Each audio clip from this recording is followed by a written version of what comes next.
lifted her arms in a deadly, graceful way and the earth started to tremble. Everything glowed purple and launched towards Fuego, who yelled in agony as rocks, fallen trees and other debris struck him. He suddenly burst into flames and threw the fiery sphere at us. I summoned water from a lake nearby and used it to shield myself. Delian summoned up water to create a massive aquatic orb that swallowed Fuego's flames. Ellie used storage to keep the flames, then she released the fire so it would attack Fuego instead. Fuego quickly extinguished the flames with a flick of his hand. The light ladies suddenly rained down on us and surrounded Fuego, but he was smiling? Then I realized the light ladies were morphing into ninja warrior dudes in all black. They nimbly touched Ellie and Delian, and they quickly became statues like the rest of the world. The light ladies were actually darkness warriors in disguise.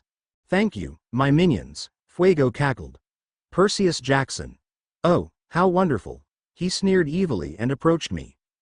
Percy, he said in a voice that sounded like talons scraping a blackboard, tell me, why do you fight with Ellipsa and Delian Tex? They fight for the good of the worlds, I yelled at him. Unlike you, Fuego. You'll never destroy Dividio. Sadly, that is true, he replied matter-of-factly. But I've come to accept that. My life ends on the first day of Salza. That's why I'm looking for my successors. Successors? I asked stupidly, momentarily forgetting my battle stance. We'll take them, Lemmy at him. Perseus, he growled. You show spirit. Good. He released his electric-looking hands again and squeezed me in his grip. It was the most painful thing I've ever experienced. Shockwaves ran through my body as the fist crushed me. Join the dark side, Percy, he growled. You'll become leader of the Darkness Warriors. Picture it, a whole army of specially trained ninjas of darkness at your command. You can become Ultima, together with Harry Potter. The Two of Destiny, the Ultima. You will become even stronger. There will be no Deliantex to hold you back. I thought of how good it felt to master Ice Surf alone, without Delian calling out my flaws. I was tempted to take his offer, but then I thought about Annabeth and Grover, Dad and Mom, even Paul Blowfish. I'll join the dark side when the oceans dry up. I roared, and I glowed sea green. 20 water pillars rose like geysers from the ground, and all smashed against Fuego. I fell to the ground and landed on my feet. I cleared up the steam. Fuego was gone, but so was Harry. Ah, it was short, wasn't it? I know, and I'm sorry. It was supposed to be longer, but I couldn't resist ending it there. It's sort of another Cliffy. Well, sort of. It sure builds up the tension and excitement though. So, any guesses where Harry is? Zalfia is in ruin, remember? Completely destroyed. So where is he? Muahahaha. I want 10 reviews for this. This time I swear I won't update unless I get 10 reviews for the overall story. Laughing face. Please, I need them to improve, and I need them for support, thanksies. Chapter 4. Hey guys. Thanks for the reviews. They mean a lot to me. By the way, this part won't have a lot of Percy's POV in it, because not much is happening at Dividio. Don't worry, though. You'll get a lot of his POV later on. This part is once again only to connect to the next part. Not all that interesting, but the next one will blow you away. Disclaimer. HP and PJO do not belong to me, no matter how much I want to own them. Percy's POV Fuego was gone, but so was Harry. I looked around. Time started moving again. The leaves in the trees rustled and the waterfall crashed gracefully into the lake. I turned and saw Ellie and Delian dizzily trying to keep their balance. What the? Delian said, rubbing his forehead. Ouch, Ellie groaned. We got shadow frozen, Delian said, shaking his arms. We could see and hear, but we couldn't move. Those flames, they were the darkness figures in disguise. Your waterstorm enchantment really improved, Perce. Delian was smiling proudly at me, but Ellie was looking around, troubled. Where's Harry? She asked shakily. I shook my head miserably. I wasn't able to save him.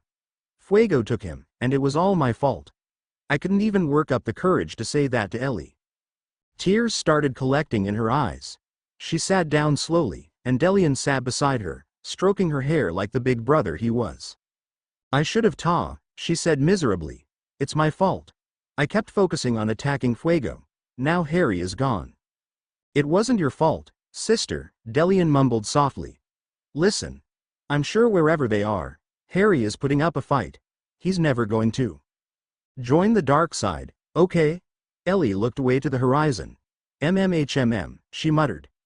A gentle breeze blew through my hair, and the air was peaceful and tranquil. As if Fuego didn't come. As if the flames weren't darkness warriors. As if all was fine. As if Harry was still here. Where are you, Harry? Harry's POV, where was I? Merlin's beard. What happened? Did I die? But could you feel pain if you were dead? Because I was definitely feeling pain. A lot of it actually. I opened my eyes and tried to sit up, but immediately fell back down as pain erupted in my chest. When my vision blurred, I saw I was in a room that reminded me of the hospital wing back at Hogwarts. "Are you okay?" a blonde girl sitting on the foot of my bed asked. She had stormy gray eyes that looked like they were calculating and sizing everything about me up. "Hernergelserk," I mumbled. "No, I don't know what that means neither.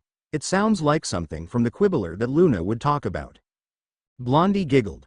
"I'm Annabeth," she said. "I know who you are. Chiron told me. You were chosen, just like Percy was, to save the worlds. Harry Potter, wizard, right?" Yeah," I answered. "So, this is Percy's world? Are you a demigod, too?" "Yeah," she replied. "I'm the daughter of Athena, goddess of wisdom." I couldn't help but think of Hermione. "Annabeth," I said, "how did I get here?" "We were hoping you could tell us that," she shrugged. "We have no idea. You popped out of nowhere, actually. You had 2 broken ribs and a fractured leg bone." I tried to remember what happened, but it was all a blur. The last thing I remembered was jumping down the waterfall. I don't even remember splashing into the lake. "I can't remember," I mumbled. "Thought so," she said.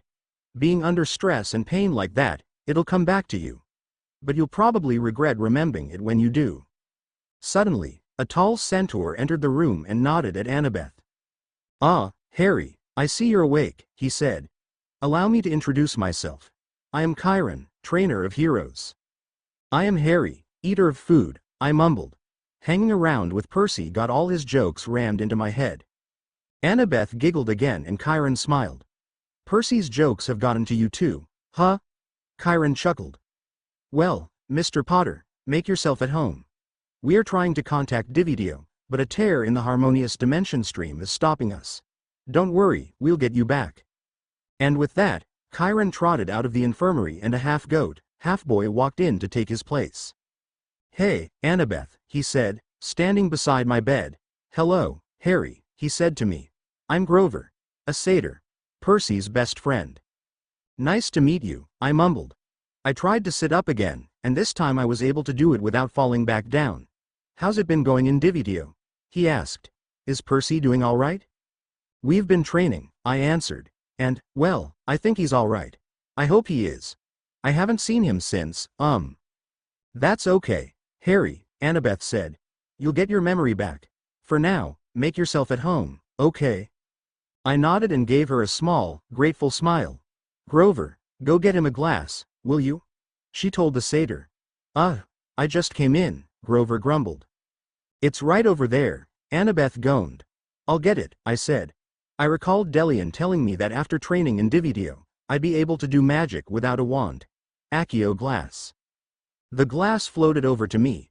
I grabbed the glass out of the air and it immediately filled up with my favorite beverage, pumpkin juice. Annabeth's gray eyes glinted with excitement and Grover looked impressed. "Magic," Annabeth breathed. The next day, I was ready to walk around. I walked along the shore early in the morning, trying to clear my mind and remember what happened. Annabeth and Grover went around with me, and they were a lot like Hermione and Ron. Annabeth, the smart one, and Grover, the one that eats and makes me laugh. Some of the other campers hung around us, too. They seemed to be very interested in magic. That really befuddled me.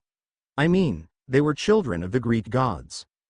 Then, once, Grover, Annabeth and I were strolling around the forest when a boy randomly popped in front of us. Annabeth explained that he was the son of Hades, and he was shadow traveling. Well, I don't know why, but that triggered something in my mind.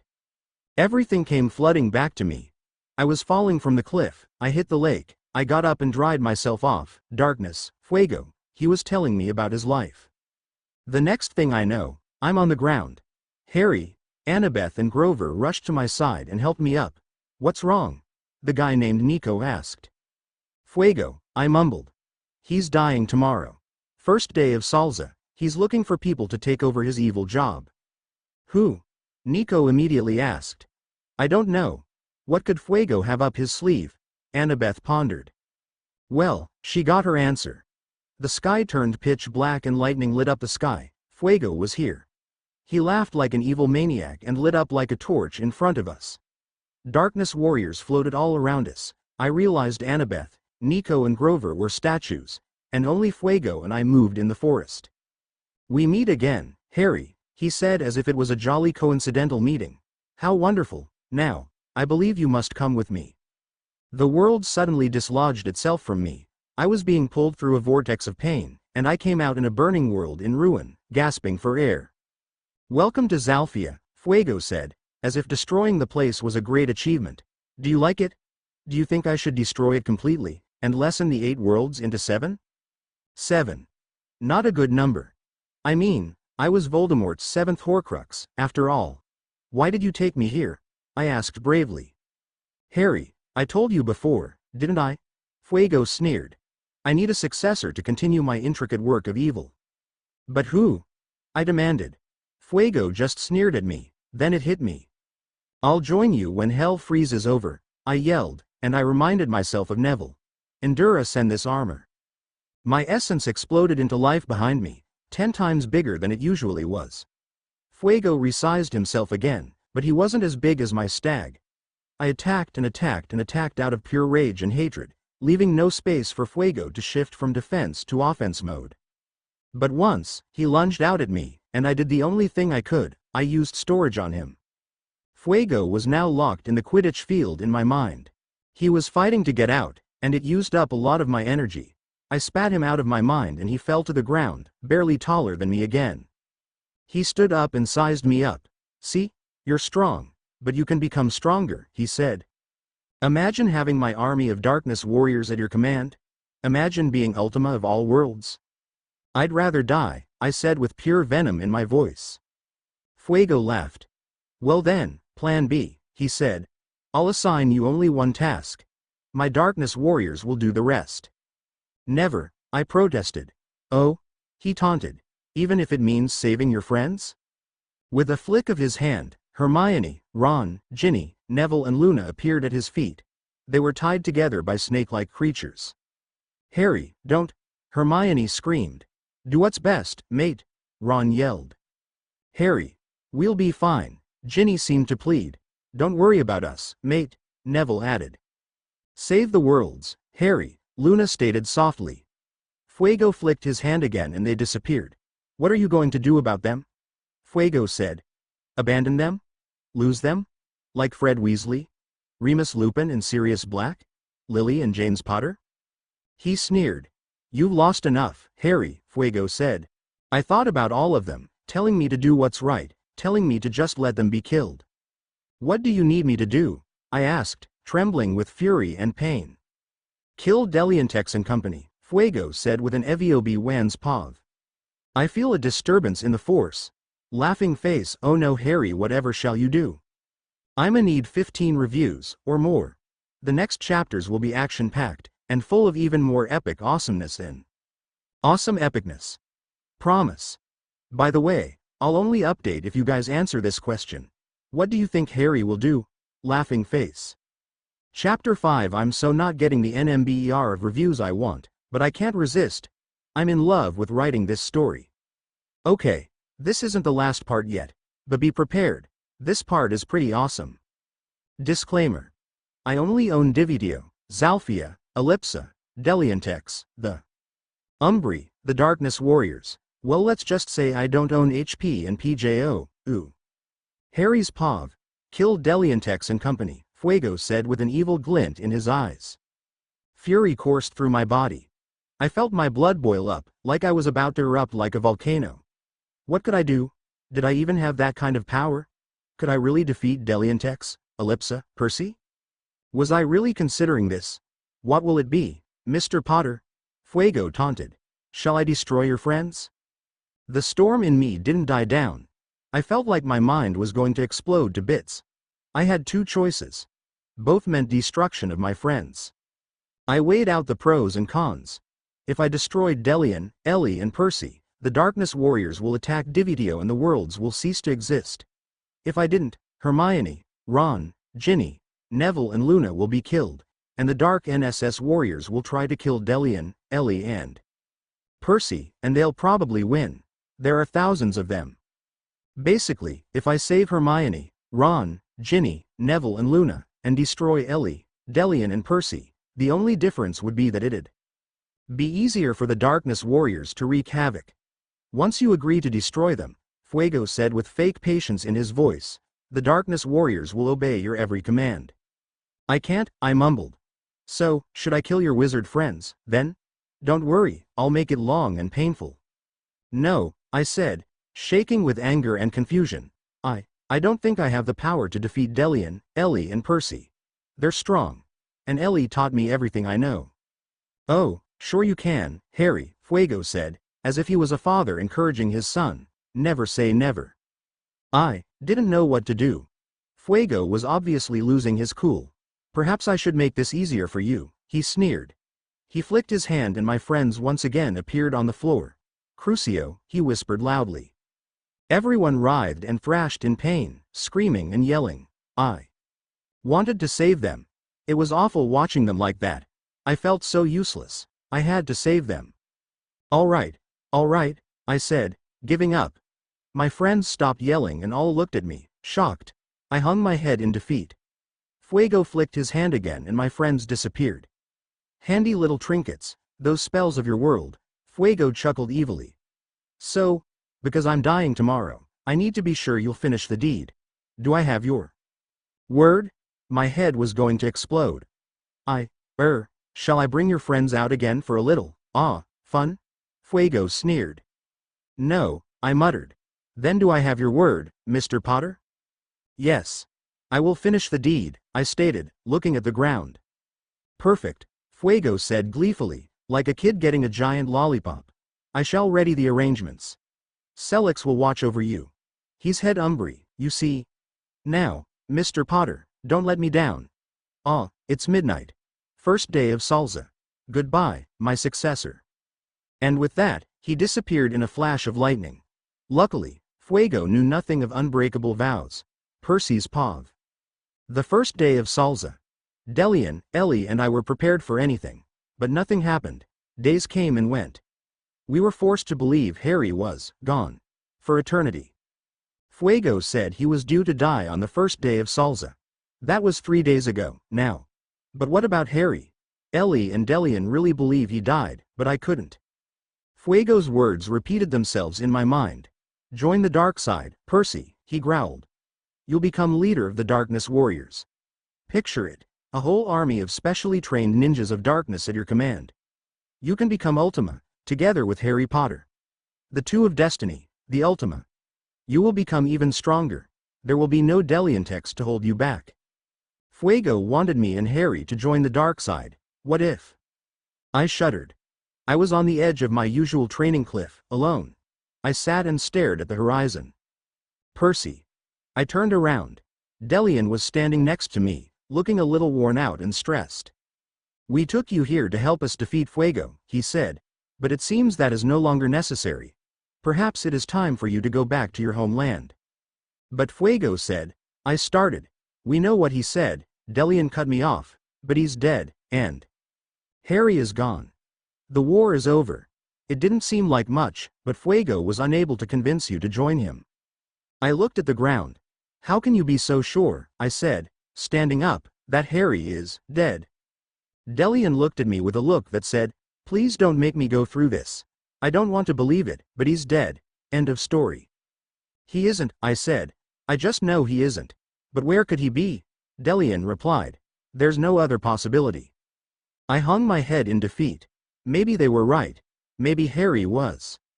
I kind of miss Camp Halfblood, I mumbled. All right, I'll go home. But if anything goes wrong, I want a clear way to be able to go back to this place. Delian nodded. I'll send a shadow figure to escort you. Use him to get back if ever. MMMKAY, I nodded. I walked a few steps past him and looked back. Thanks, I murmured. He smiled and nodded. I made my way back to my mansion. Looks like I'm going home. Harry's POV Zalfia was an awful, dreary place.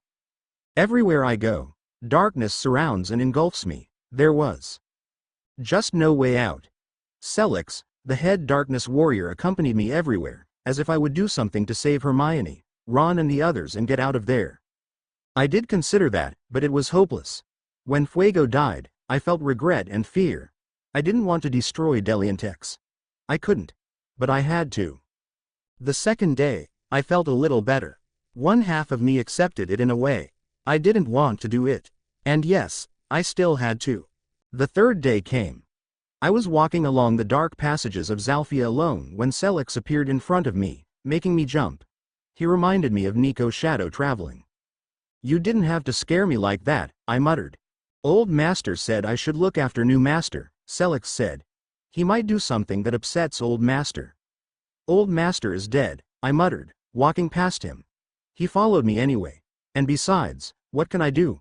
There's really no hope for me. When do we even begin our attack on Dividio? When the time is right, sir, Selix said. I felt pathetic, being called, sir. As if I was someone to look up to. As if I wasn't someone about to totally betray my friends and ensure the fall of the worlds. When will the time be right, then? I asked, annoyed. And what can I do while waiting? The time will be right soon, sir, Selix answered. You can train and prepare for the meantime. I think that will be good for you, sir. Get your mind off things. Cool off you brain. All right, I muttered. Where? Take me there. Selix led me through areas that all looked the same to me.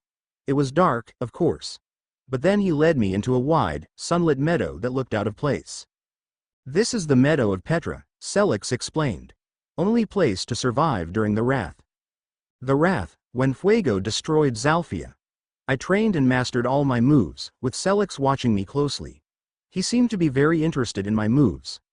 I released my essence and sharpened its strengths and weaknesses. After 2 hours of training, I sat down on the ground next to the stone Selix was sitting on. He looked like all the other darkness warriors. Humanoid figures made of pure darkness. I have a question for you, Selix, I said, wiping sweat off my forehead. You have to promise to answer it. He TUOF course, Master. I looked up at the only piece of sunlit sky in Zalfia, breathing in the fresh air. Why did you join forces with Fuego? Are you really evil, Selix? All of the darkness warriors? It was a dangerous question, but I knew Selix wasn't going to attack me. I was their leader now, after all. And the darkness warriors didn't seem evil. They joked and laughed, and they were actually kind of cool with me. Selix sighed. No, he said. No, Master. The darkness warriors do not want evil, but we cannot choose, we have no right to. We obey our Master's commands. My eyes widened. But I'm your master now, I said, standing up. I can set you free, can't I? Selix frowned. Very kind of you, Master, he said, but I'm afraid you can't. Fuego's final order was to ensure you obey his order. So unless you get killed by that Delian fellow, the worlds will end. Except Zalfia, of course. It is the world that has no future. That is why it never heals from the wrath. I sat back down and sighed. But you still have to obey all my other orders? I asked. Yes, sir, Selix answered. Is it possible to evacuate all other existing life forms into Zalfia?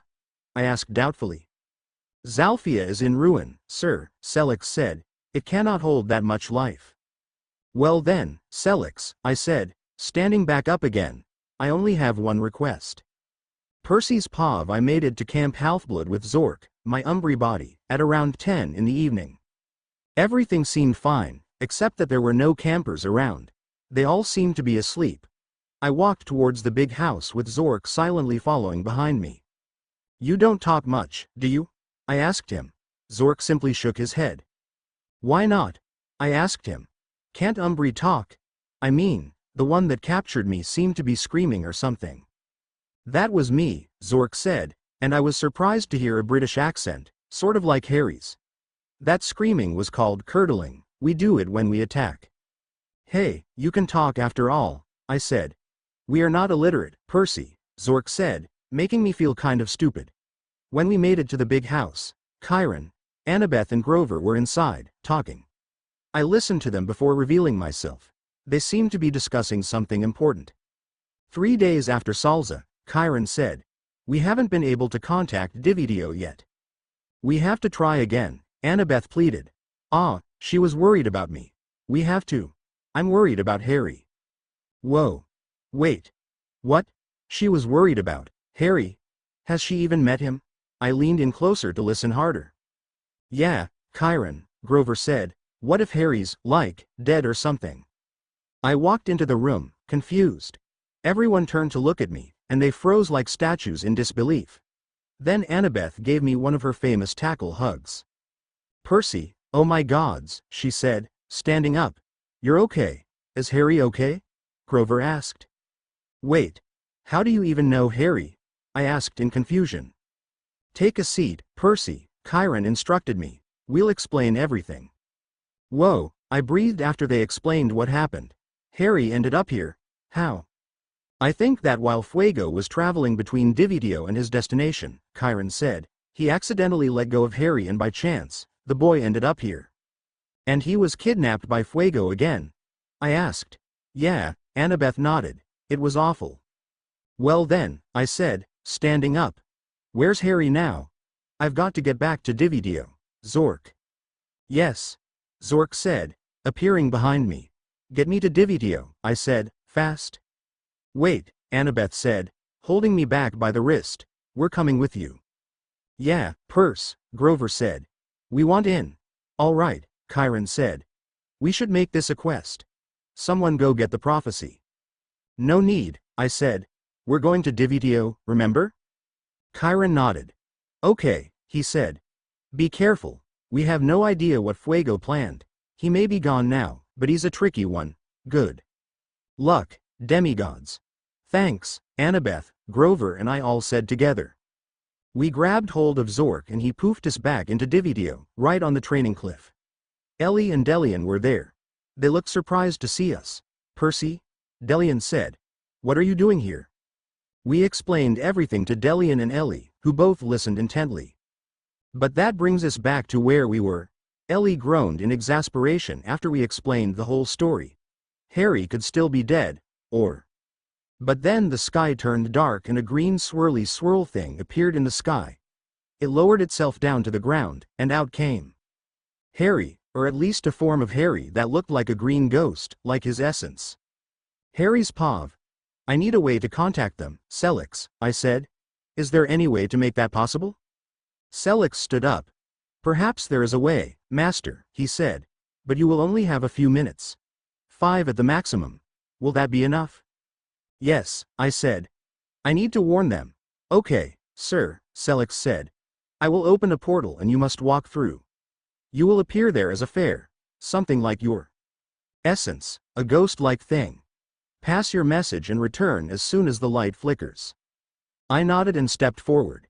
Selix chanted things that sounded like banana and stuff, and I watched as he opened his arms and he became a huge, green portal. Why is it always green? For a moment, I stood there, dazed, but then, I remembered what I had to do. I walked through and found myself on the cliff in Dividio, surrounded by Percy, Delian, Ellie, Annabeth, Grover and in Umbri, all staring at me with disbelief. "Dude," Percy said, "you're a ghost." Grover cried. "Are you dead?" "No, but there's no time to explain that," I said hurriedly. "I came here to warn you." "About what?" Ellie asked, clutching her brother's arm. "About Fuego." Annabeth asked. "Isn't he dead?" "Where are you?" "I have to kill you," I said. "I mean, I have to try." Everyone stared at me in shock. "What?" Delian asked after some awkward silence. "It's the only way to save my friends," I said. "The Darkness Warriors are under my command. They're good, but they have to obey their master's orders. Fuego's final order for them was to ensure that I do the deed and help to destroy you." "Harry," Ellie said miserably. "I'm so sorry. You guys, the only way to save the future of the worlds and my friends is to kill me, please." "What?" Annabeth asked, horrified. "Dude, you've got to be kidding me," Percy said. "I mean, kill you? That's just..." "It's the only way," I said. The green light around me flickered. "I've got to go." "Wait, Harry," Percy said, but it was no use. I had to leave now. I walked out of the portal and found myself in Zalphia, next to a tired-looking Selix. "Master," he breathed. "Such bravery, we are honored to be under your command."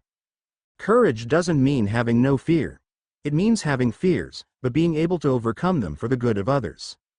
Harry shows true courage. Keep the reviews coming. I'm so pumped for the next chapter. Chapter 6. This chapter is just a filler. Laughing face disclaimer. No matter how much I try, 1111, Shooting stars and coins in wells just won't allow me to own HP and PJO. Percy's POV. Wait, Harry, I called, but it was no use. Harry was gone. Everyone stood there in stunned silence. We had to fight Harry. No, we had to kill Harry. I turned to look at everyone. They all looked miserable and hopeless. I felt the exact same way.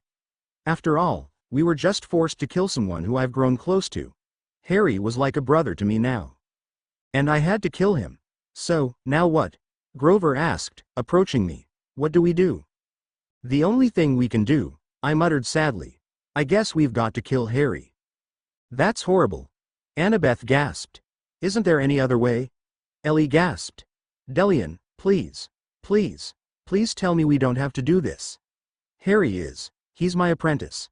More than that, he's our friend. I know, Delian said, closing his eyes and pinching the bridge of his nose. Let me think. Fuego left no loopholes at all. We've got to defeat Harry. But Fuego's gone, Annabeth insisted. Harry doesn't have to obey him. He can leave and save Hinty? Without Fuego, that should be easy for us. The Darkness Warriors are equipped with over 1,000 years' experience and skill, Delian muttered. It won't be that simple.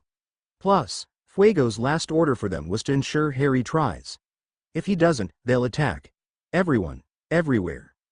That's just awful, Grover said, chewing on the hem of his shirt.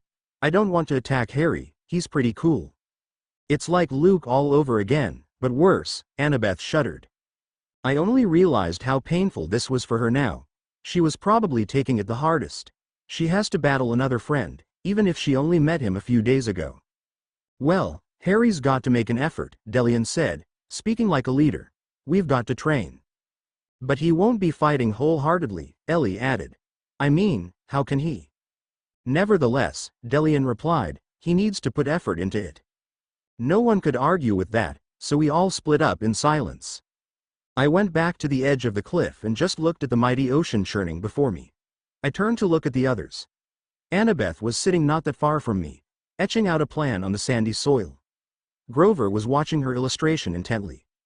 Ellie was nowhere to be seen, but purplish light from below told me that she was practicing in the meadow again. Delian was probably training with her, because a huge water column burst out of the meadow suddenly.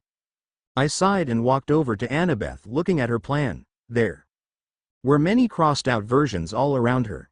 Annabeth had never been this tense and hesitant before. Don't you think at a case like this, it's better to just go with flow instead of sticking to a plan? I asked her, prodding her shoulder gently. She turned around with a face full of conflict and emotion. I'm the daughter of Athena, Percy. That's what I do. I make damn plans. She turned back to her plan with a huff, and I looked at Grover. He shrugged and pointed out a weakness in Annabeth's plan. Annabeth groaned and crossed it out again. I walked over to where Harry's green form appeared. I wanted to see him. I wanted to smack his face for being so powerful and heroic. I wanted to yell at him. He was making me so frustrated. But I knew I wasn't mad at Harry. I would have probably done the same thing. It's just that, well, I'm not sure. I closed my eyes and tried to relax myself. If we didn't kill Harry, we'd be forced to see a world of infinite nothingness. Harry's POV. I drummed my fingers on the stone impatiently. The Darkness Warriors were taking a whole lot of time to talk it out. Then when they finally decided on their plan, they made their move. Knight to where that white pawn is standing, Selix announced. That's right. We were playing wizard chess. You might be thinking, how could Harry be playing that game right now? Blimey, he's got some bloody nerve. He's about to be in the greatest battle ever, and he's playing wizard chess? Well, after I told the Divitio gang about my plan, I was pretty miserable. I had to mentally prepare myself for death again, just like when I went to get killed by a certain white, red-eyed, slits-for-nose Dark Lord. But the Darkness Warriors were pretty cool with it. Easy for them to say, of course. They didn't have the ability to die. Selix told me to stop training because it'd be harder to kill me if I did. It was an annoyingly correct thought, so I stopped and asked what else I could do to relieve tension and kill time. To my utter disbelief, he whipped out a set and challenged me to play. I was winning, of course. Checkmate, I said gleefully. I was rarely able to beat Ron at the game, so it felt very invigorating to actually win this time. How do you do it, Master? A DW named Zaf asked curiously. I don't know, I shrugged. I don't know. Master's amazing, another DW named Kafix said. He shows exemplary bravery, superb skill, unerring chivalry, sly cunning, and even major modesty. Hooray for Master!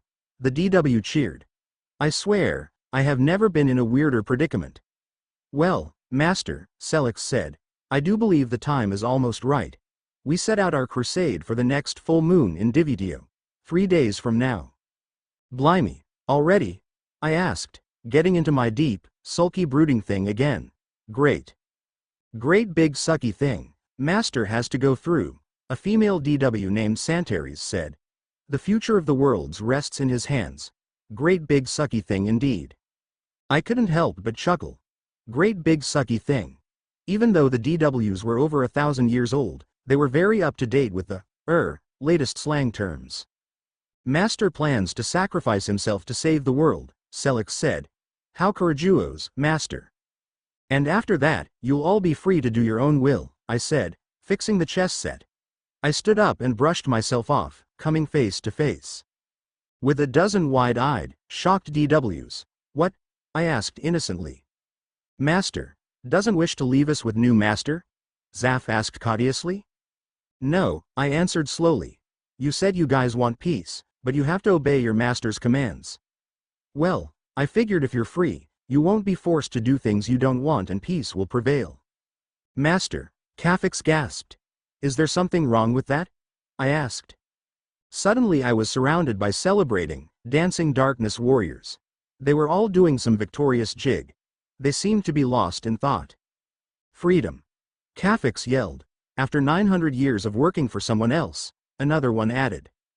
Master is so good to us. They chorused. Okay, this is the weirdest predicament I've ever been in. I watched them do their triumphant little dance, and one by one they all shook my hand and professed their gratitude. Some were even speechless as they approached me. My mind was set then. After all I've been through, I was still a little hesitant of my death. But now I knew I had to do it. Seeing all the ecstasy of the darkness warriors, I knew I had to set them free and bring peace to the worlds. I knew I had to die.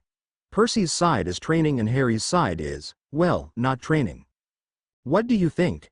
Guys, I shall make an unbreakable vow to not update until I get at least 15 reviews. I need it for the inspiration and motivation, guys. Even if just one of you reviews it again and again, that gives me the sense that there's one reader out there who really wants me to keep going. So please review. The next chapter shall be the Shiznit, Chapter 7. I still didn't get enough reviews, but hey, what can I do? Yeah. So the magicy wumbo jumbo spirits who are in charge of unbreakable vows, take me. Nothing happens. Special thanks to Wise Girl 100,210 and Lammy Self CJ. They were my first reviewers, and their support is still burning. Thanks so much. Cue epic music that builds up tension and suspense. I can't find the right words to explain writing this chapter, so I'll just say ASDFGHJKL. QWERTY UIOP, ZXCVBNM. SHIZZ is about to go down. Harry's POV. It was the day before the full moon of Divitio. The Darkness Warriors were casually walking around the dark area of Zalfia, chatting, schmoozing, small-talking, as if tomorrow was nothing. As if we weren't going to go on a crusade to destroy Zalfia. I, on the other hand, was freaking out. Selix and Zaf followed me everywhere, making sure I was okay and giving me words of encouragement. They were really cool about the whole thing though. Selix, I said hesitantly. I know this is, bad, but can I see my friends? You can watch over me, make sure I don't try to release them, but I need to see them again. I need to see them one last time. Selix looked thoughtful, but after a few seconds, his expression softened and he nodded. Of course, Master, he said. I understand. How you must feel. Follow us. Zaf and Selix led me to the darkest area of Zalfia. It was called the Core of the Wrath. It was where Fuego really lost it and exploded. It was his place, his home. In the middle of a glowing red circle, my friends were huddled together. They looked up when I entered, and they looked like they've seen sunlight for the first time in ages. They stewed to me as the circle allowed. Harry! Ginny exclaimed. Hey, best mate, Ron said. A little misery seeped into his cheerful voice. What do you plan to do, Harry? Hermione asked. You could really tell she was troubled by this. Please don't tell me you're going to kill Deliantex. I hope I don't, I muttered. What does that mean? Neville asked, looking just as confused as the rest. I took a few deep breaths and looked right into their eyes. I told them to try as hard as they can to kill me. They have to defeat me to set peace into the world. There was a shocked silence. Then pleading. And crying. They were begging me, pleading the heavens for another way. But I barely heard them. I had to do it. I looked down to the dark, lifeless ground. No, it's the only way, I whispered, barely audible, but all of them stopped and looked at me. They looked at me with such intense emotions. Gratitude, regret, friendship, awe, admiration, love. Harry, Ron said quietly. Then he took a steadying breath and said, more loudly, thanks, mate. For everything. If it wasn't for you, I'd probably be, well, you know. And Harry, you really are the bravest guy I've ever known. Hermione nodded. Harry, I don't know how to ever thank you enough. You're a beacon of hope to the worlds. Your parents, I'm sure they're as proud as can be. Good luck. You were my first ever friend, Luna said softly. The joyful air in her voice was gone. The lost in a dream sparkle in her eyes vanished as well. Thank you. You inspired me to keep going, Neville stated, looking directly at me. Before I met you, everybody thought I was a lost cause. A hopeless, talentless shame of a wizard. But that's all in the past. Thanks, Harry. I looked at Ginny. She didn't say anything, but the pain, sadness and regret in her eyes said everything. She blinked some tears away, and the emotions in her eyes changed to pride, awe and love. Make us proud, Harry, she whispered. Thanks. I couldn't say anything for a while. I looked at all of them. My hands were shaking against the invisible wall of the circle. Tears streamed down my face. What was the use of stopping them? They all cried, too. I guess this time, there would be no huge celebration after I've done my heroic deed. I wouldn't have been able to do anything if it weren't for you guys, I said, forcing the words out of my mouth. Thanks, guys, so much. I turned around and walked away slowly, pausing to look back at my friends one last time. Percy's POV. We had no idea when Harry would attack, but it was the day of the full moon. We trained as hard as we could, sharpening all our skills and powers. Annabeth was equipped with a special sword made to knock out darkness warriors. They couldn't be killed, though. Her sword was made out of pure light. I called it a lightsaber. Grover held a slightly bigger version of his reed pipes, also made of pure light. He could play songs to control nature with it. He was nervously toying with it. Ellie wore a purple choker that glowed when she used her powers. She was miserable, but she looked ready for anything. She looked out at the horizon and muttered something I couldn't hear. Delian was an elementalist. He could control all elements, but preferred water because we spent a whole lot of time practicing together. Water was his strongest element, but he also strengthened fire and earth. I wore a necklace that Ellie made for me. The pendant was a trident, with intricate waves etched into it. It powered up my skills and connection with Poseidon. The air of the afternoon was filled with tension and suspense. Somehow, I felt that Harry chose today to come. I felt my instincts screaming at me, be prepared. Annabeth approached me and put her hand on my shoulder. She looked at me with an intense gaze, searching me. Then her lips were on mine, and her hands were in my hair. We broke apart after some time. Sorry, but I'm 13. I don't know how to write steamy or passionate makeout sessions. She smiled reassuringly and squeezed my hand. It'll be okay, she said. It's for the best, I nodded, sighing. I was trying to convince myself that killing a friend was for the best. Annabeth nodded. Grover, Ellie and Delian walked up behind us and all held grim masks on their faces. They looked like it was the end of the, oh, never mind. He's coming, Delian said. I can feel it. Everyone ready?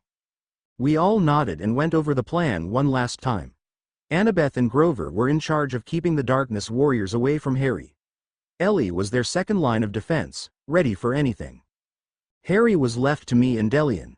We split up and took our positions. Annabeth and Grover were situated at the edge of the beach, and Ellie stood a few meters behind them. Delian and I stood somewhere near the core of the meadow Ellie always trained in. This battle would decide the fate of the world. Harry's pav. The plan was simple. We didn't have one. Technically, all we agreed to do was attack. It was dusk in Divitio. The sun was just about to leave the sky with the moon. The Darkness warriors were hyping themselves up for battle.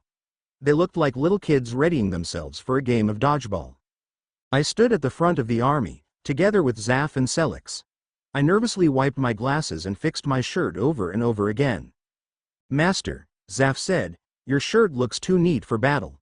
Merlin, Master, just leave it alone. He was right, of course. I looked at the assembly of Darkness warriors behind me. They were all so happy to be so close to freedom. I sighed and prepared myself for death. I thought of my mom, Dad, Sirius, Remus, Dumbledore. I thought of reuniting with them. I thought of feeling my mother's soft palms on my face. I thought of seeing the pride in my father's eyes. I thought of joy, but I wasn't feeling it. No, not entirely. Selix nodded and looked at me. All the preparations are set, Master. The moon is rising in Divitio. It's now or never. I took a deep breath and closed my eyes. When I opened them, I was filled with renewed determination. Let's go, I said. It's time this great big sucky thing is over with. Percy's paw of the moon hung low over the horizon, and the stars were starting to light up the sky. I was about to give up on Harry arriving when a huge glowing portal appeared above the beach. A swarm of Darkness warriors exited from it, and Harry landed on the beach like a ninja dude. He straightened up and all my mental preparation for killing a friend melted away. The scene was too much for me. Harry standing like a hero in front of the huge, swirling vortex portal, with his army of Darkness warriors behind him. From afar, I couldn't make out his expression that well, but I could tell that one thing kept him going. Bravery wasn't even the half of it. He quickly ran past our first line of defense, and Ellie stood in front of him, putting on a brave face. She struck out with an energy pulse, but Harry shielded himself with an orb of energy. The orb around him started spinning, setting out sphere shots in all directions. Ellie was forced to hit the floor and Harry ran past her, too. Meanwhile, the Darkness warriors were engulfing Annabeth and Grover. Annabeth swiftly took them out one by one with her lightsaber and Grover took out masses of them, but slower compared to Annabeth. Some of them were being held back by Ellie. Suspense filled me as I watched Harry approach. He was running but slowed down to a walk as he entered the meadow. He stood in front of me and Delian with an unreadable expression. The three of us just stood there, unable to do anything, yet. Delian, Percy, Harry said softly. For a moment, a flicker of sadness and fear betrayed his unreadable mask. This is it. It is, Delian said, his face matching Harry's. I'm sorry, Harry. Then they lashed out at the same time, Delian hurling a huge mass of earth at Harry, who swiftly used his energy to take control of the rock. He shot it back at Delian, who broke it into a million pieces with one punch. I summoned as much water as I could and sent whips of water at them nimbly and used some invisible, magical force to pin me against a tree. Delian shot back with a huge, horizontal column of fire. Harry blocked it easily and countered by forcing the fire back. Delian was forced to jump out of the way and cease fire. I quickly ran over to Delian, pulling him into a cave, barely dodging a burning hot pulse from Harry. Go help Ellie, I instructed him. What? He was shocked. You're the one he's trying to kill, I explained. Let me wear him out. When I'm down, you take over and... I couldn't even say it. Finish it. Delian reluctantly nodded and wished me good luck. He ran into the cave, looking for the other way out. I watched him leave and took a few steadying breaths and ran out again. Harry was waiting to attack. Just when I ran out, a massive collection of boulders threw themselves at me. I narrowly dodged most of them, but one struck my right side a bit. The force was enough to send me flying. Harry took that as an opportunity. He released his stag essence thing and knocked me to the ground hard. He was really putting effort into this, and I had to up my game and do the same. Oh great, that rhymed. Harry was about to crush me with the giant hooves of his majestic stag, but I made giant ice spikes emerge from the ground. The hooves struck the sharp edges and the stag fickered and retreated a bit. I stood up and saw Harry clutching his arm. He was bleeding. Bad. I didn't know attacking the essence could damage the user. I looked at him sympathetically but quickly shook it out. He wanted me to kill him. It was for the best. Right? Harry's paw, bloody hell. Very bloody. My right arm was bleeding uncontrollably, but I couldn't let that stop me. I summoned a little energy to lessen the blood spill and readied my stance again. Percy was running at me with huge tidal waves following from behind him. I summoned my storage door and captured the water into my mind. Percy swore loudly and I ran towards him, starting to do swift. He shielded himself with water from the meadow flowers. I stopped kicking him and released an energy pulse. His orb evaporated, and I used his moment of confusion to pin him back to a cliff wall. I released his tidal waves at him and he dived right into the waves, emerging above them with 5 water columns. He said something like, "cheesecake," which didn't make any sense to me. The columns raced towards me and I used my strongest ever energy pulse to hold them back. Percy looked shocked as the columns dissipated and my energy pulse knocked him right over. He stood up a little dizzily and ran. He ran? He was running? I cautiously followed him out into the edge of the cliff he always trained in. Great, I thought sarcastically. Let the enemy lead you into his turf. He shot ice knives at me, and I shielded myself with another orb. I used the momentum of his attack to spin into a swirling green vortex of energy. I released a flurry of sphere shots, giving Percy the difficult task of dodging them all. Then I stopped and sent out another strong pulse. He jumped over it and sent out another tidal wave at me, but at the last second, he split the water into a fajillion ice knives and they pierced through my skin with an icy cold sting. It was a horrible kind of pain, but I grimaced smiled at Percy. He was doing a good job of killing me. Percy's paw, he smiled at me. He smiled at me. That was his strongest attack yet.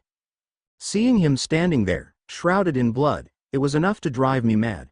But seeing him smile at me, as if encouraging me to spill even more of his blood. I was trembling. I felt weak. Harry looked at me, and I saw the concern and confusion in his eyes. He approached me slowly, but he was stopped by 3 horrible darkness warriors. I watched in horror as the warriors attacked him, but abruptly stopped as he shooed them away. A few Umbri took them away to fight. Harry looked at me with a look that said, "Sorry, but I have to fight you." Apologizing was his second strongest attack. I felt myself weaken again, but I woke myself up. I dodged the spiraling column of energy Harry sent at me, and countered with a giant wave of sheer force. He dodged it, but he didn't have the grace he had last time. It was obvious that the wounds were slowing him down. He winced as he landed on the ground. I wanted to stop. I couldn't go at it any longer. Suddenly, Delian jumped in between us and started lashing out at Harry with his full arsenal of massive boulders, ice knives and fireballs. I had to stop this. What's going to happen? Now here we go with the question. What do you think will happen? Chapter 8. Sorry for the wait. Another fanfic is in the works. Promise me you all will read it when it's done. Quick tip. Percy isn't invincible, MMK. Let's just say his invincibility doesn't work in other dimensions. I never liked the fact that he became invincible. It's so, well, yeah. Now, to get back to the epicosity of it all. Harry's paw. Percy looked at me weirdly as I smiled at him. He trembled and seemed to back away. Concerned. What the bloody hell was wrong with him? I made my way to him tentatively. Suddenly 3 darkness warriors swept down and attacked me. Their dark, steely powers made the sting of my icy wounds even worse. All right, I told them. I get it. No mercy, now shoo. They went off to fight some Umbri and I looked at Percy with an apology in my eyes. He looked even worse at that. Suddenly, Deliantex landed out of nowhere and started shooting all kinds of objects at me. I couldn't shift from defense mode to offense. I dodged, shielded and looked out for an opening. My eyes fell on Percy standing behind Delian. He had cuts on his face, but they were nowhere as bad as mine. He looked confused, conflicted and scared. In my moment of distraction, a huge ice knife cut into my skin again, grazing my left shoulder. Percy, Delian called out to him, "This is no time to be hanging around in the background." Percy shut his eyes and steadied himself before joining the battle. I prepared myself to finally meet death. For good this time. I accepted that it was my fate. But Percy was defending me. "Percy," Delian yelled. The shock in his voice was evident. I can't let you do this. Percy yelled right back. If killing your friend is the right thing to do, then my conscience must be seriously messed up. But it's the only way, Delian roared, sending tidal waves at Percy, probably hoping it would wake him up. Harry knows that. He's accepted it like a hero. It's just not right, Percy matched Delian's frustrated yelling. He weaved the water out of the way and made it vanish. There's always another way, there has to be. Percy. Percy turned slowly to look at me, and Delian momentarily ceased fire. The three darkness warriors that appointed themselves the guards to ensure I don't betray my promise hovered in the air above us, ready to jump in at any second. There's no other way, I muttered. Blood was running down my arms. I've got to die. What if we defeat you, but you don't die? Percy suggested desperately. What if you surrendered? Then the darkness warriors will finish me off and continue attacking, I muttered, wincing from pain. I've accepted this, Percy. Don't worry about me. Just, well, kill me. That's wrong on so many different levels, dude, Percy said, backing up a bit. What if? What if? There are no more what ifs, Delian roared impatiently and sent another huge ice knife at me. It lunged towards me with aggressive speed, and it was too late to do anything. Pain engulfed me, and my vision blurred. The knife struck my left shoulder again, and I knew this was it. I knew I had no more chance. I fell to my knees and let the pain wash over me. But something was wrong. It hurt, but I wasn't getting any weaker, I wasn't dying. What the bloody hell? Percy's paw. There are no more what ifs, Delian shouted in fury, and released an ice knife aimed at Harry. It was awfully annoying to watch in slow motion. I couldn't seem to move my feet fast enough. The ice knife was the largest and sharpest I've ever seen. All of Delian's anger and impatience. In short, the ice dagger was deadly. It pierced Harry dangerously close to the heart, and I watched him clutch his left shoulder. He yelled in agony as he fell to his knees, and I couldn't help but feel a surge of hatred towards Deliantex. Delian stepped to Harry's side, the anger in his face replaced with conflicted regret, concern and anguish. He kneeled beside Harry, who was now laying on his right, soaking the ground in blood. Why the bloody hell am I still alive? Harry breathed in pain. You've got a strong tolerance and defense, Delian said softly. There was a moment's silence as I knelt beside Harry too. Hit me again, he whispered. Delian and I looked uneasily at each other. I don't have it in me anymore, Delian admitted. I'm sorry, Harry, Hit me again, Harry insisted, with a weak but firm, decisive voice. I looked at Harry. He looked horrible. He was covered in blood, and I realized I caused a lot of it. The vision of him smiling at me appeared in my mind, and I shuddered. Please, he pleaded. End it. End the pain. Delian winced and reluctantly summoned another ice dagger. He held it to Harry's heart. Don't, I begged. At least not to the heart. Delian moved the dagger to Harry's left shoulder, the most severely damaged part of Harry's body. He shakily lifted his dagger and brought it down hard on Harry's shoulder. Shiz, I couldn't watch that. Harry's paw. Please, I muttered, feeling intense pain surge through my body, but not weakening it. End it. End the pain. Delian shakily lifted an ice dagger to my chest, but Percy stopped him. Don't, he breathed. At least not to the heart. Delian changed the position of the dagger and held it high above his head, aiming for the wound on my left shoulder. I braced myself for the impact as he brought his hand down. I was vaguely aware that I was yelling in anguish, but I couldn't hear myself. I could feel the tortuous pain sear through my body, encasing myself in another world. I could hear Delian and Percy yell, but they were miles away. The great big sucky thing was over. Percy's paw. He's gone, Delian concluded, cursing at himself for killing Harry. Harry was dead. I still didn't believe it. I didn't want to. But seeing Harry on the ground, cold and lifeless, with blood spread out around him, I shuddered and sat next to Delian. It's over? I asked silently. Delian didn't have to respond. Looking up, I saw the darkness warriors retreating and chanting, freedom, freedom. Their master was dead. Harry was dead. One of the darkness warriors swept down and landed next to us. He was the only one not wearing a gigantic, dark smile on his face. He actually looked sad. Hello, he greeted us quietly. I am Selix. And I'd like to thank you for ending this war. I thank Master Harry too, but it seems he is gone. He was the most courageous man I've ever met. With that, Selix jumped high up into the green swirling portal along with all the other darkness warriors. A cold, empty feeling settled inside me. I still felt like it was wrong. I'm pretty sure I grew up learning that friends shouldn't kill friends. It's like when you're at the crossroads of right and wrong, everything you learned becomes topsy-turvy. Delian stood up slowly. He looked down at Harry one last time, and I knew things would never be the same. He reached out to help me up. I stared at Delian's empty hand. I wasn't sure what it was anymore. Was it a kind, welcoming, friendly gesture or a harsh, foreboding hand that invited me to death? Delian killed Harry. Delian murdered Harry. Delian was going to pay. I couldn't stop myself. I stood up so fiercely and shot 3 razor-sharp ice discs at him. It caught him off guard and he very nearly got hit. He looked at me with conflicted eyes. I wasn't thinking straight. He killed Harry. Sadness and hatred, not right. Death, blood, brotherhood, conscience, attack.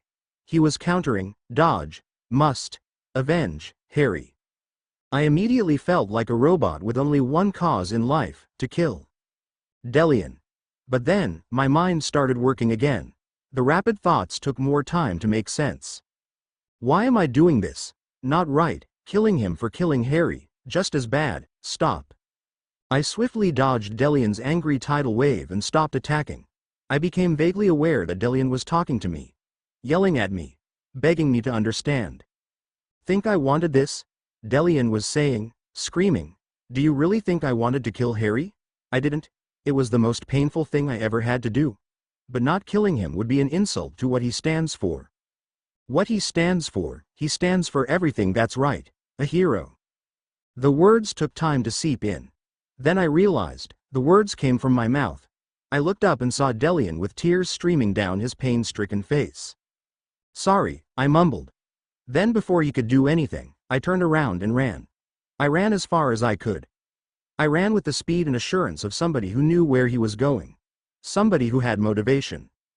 But I didn't know where I was going, and the only motivation I had was, get the hell out of here. I'm planning to end it here. But, well, tell me what you think. I still have a load of ideas in my mind, actually. So, want me to keep going? Any ideas? Laughing face? And I've got another fanfic in the works. Promise me you'll read it when it's up. D. Chapter 9. This part is just an introduction to get you up to date with what happened last time. That's why it's short. Percy's paw run. That was the only word in my head. I heard voices behind me, distant voices, calling out to me, yelling my name. I ran past them. I blocked them out of my head. I still didn't know where I was going, but I didn't plan to stop just yet.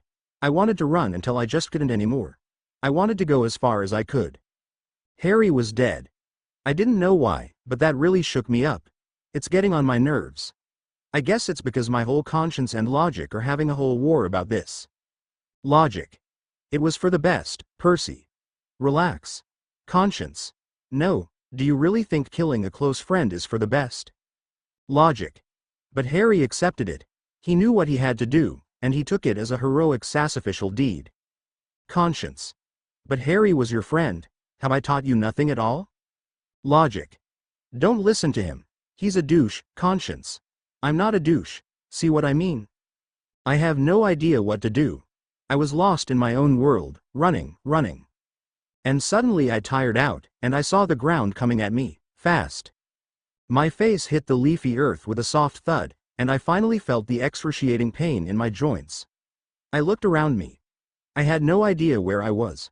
I was far from the ocean, far from home. Exactly what I wanted. Let them come find me. Let them wonder, what's up with him?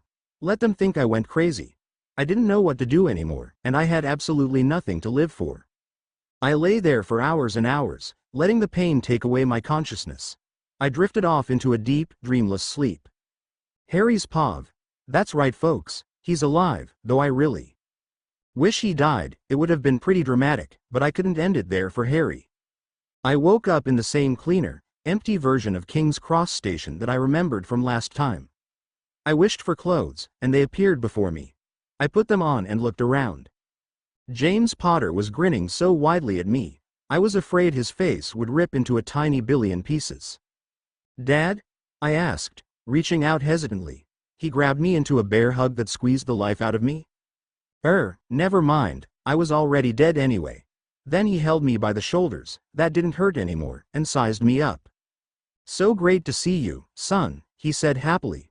"Great to see you, too, Dad," I said, beaming just as hugely as he was. It was surreal to see him in the flesh, standing in front of me, so welcoming and happy. "I'm so incredibly proud of you, son," Dad said, the smile on his face never wavering. "Done like a true, fearless Gryffindor. You're a true hero, Harry." Hearing him better. "So, I'm dead?" I asked, though I had a pretty good guess. "No," James said, still smiling like a maniac. "Whoa. Wait. What? Huh?" I said stupidly. "I'm not dead. What? I'm alive. Then that means I failed. Dad, what's going on? What's with my sheer incapability to die?" James gave a hearty laugh. He traced the lightning-shaped scar on my forehead softly with his index finger. "Remember when you got this scar?" he asked me. I nodded a little. "You were only 1 year old. That was the first time you got to this place. You were somehow partly killed. Fast forward to when you're 17, and you revisit this place because of Voldy, and now I'm here again," I finished, though not entirely getting his point. "First time around, my father said, you survived because of your mother. Now's the same. Old magic stopped you from dying. Love." "You mean, somebody died for me?" I asked incredulously. "No," James said slowly. "But your friends were all very much willing to. All of them. Even that demigod bloke, Percy." The sight of Percy's face when Delian struck haunted me. He looked just about ready to shield me, that's for sure. It was pretty awful. I hope I'd never see that scene again. "So it's not that I have an incapability to die," I concluded slowly. "It's that you've got amazing friends," James finished for me. "So I'm not the big hero," I said, looking at the ground. "I get all the credit for nothing." "Oh, Harry," James said, sounding more like a big brother than a father. "Harry, you've got a lot to learn. You are a hero. But even the greatest of heroes needs friends behind him." I looked up to see my dad, beaming at me, eyes glistening.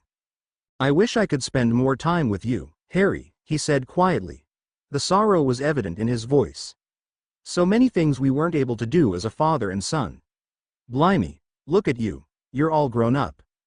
I looked at him sadly and gave a small, sad smile.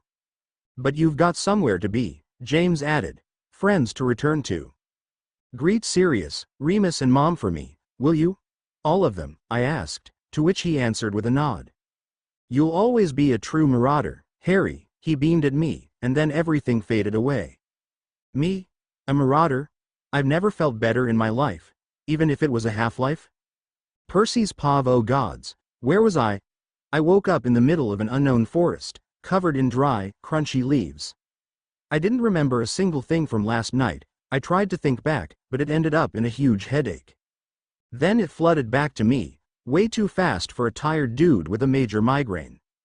Preparation, training, Annabeth kiss, vortex, darkness warriors, attack, bloody, water, magic, smile, pain, Delian, ice dagger, more pain, screaming, silence, death, hatred, attack Delian, realization, run, run, run, collapse, tired, sleep. Oh, bugger. Looking back, running away was probably not the best idea. I wanted to run, but what for? Nothing makes sense anymore. Didn't some guy say that everything has a purpose? Then what the heck was mine? I stood up and, well, fell down. I rubbed my aching temples and tried to relieve the stress building up inside me. But one thing in my mind was growing more and more insistent. Food. Food.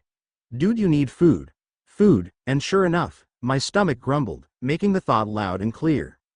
Must eat food. Damn, I sounded like Grover. I wearily sat up and shook my head. I tried to find something.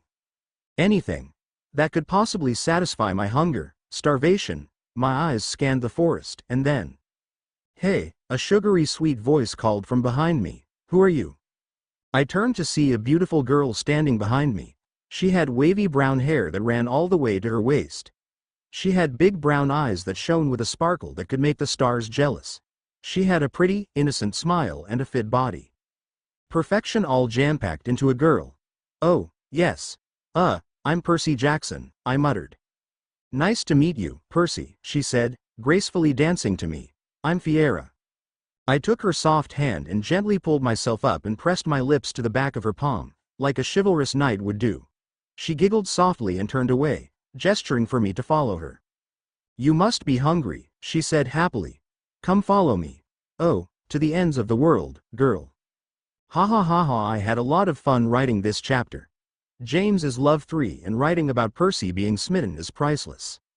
So, of course, Fiera is evil. Brunettes are evil. I should know, I am one, after all. Laughing face. Power to evil brunettes. Reviews feed my inspiration and flames add to global warming. Chapter 10. Sorry for the wait.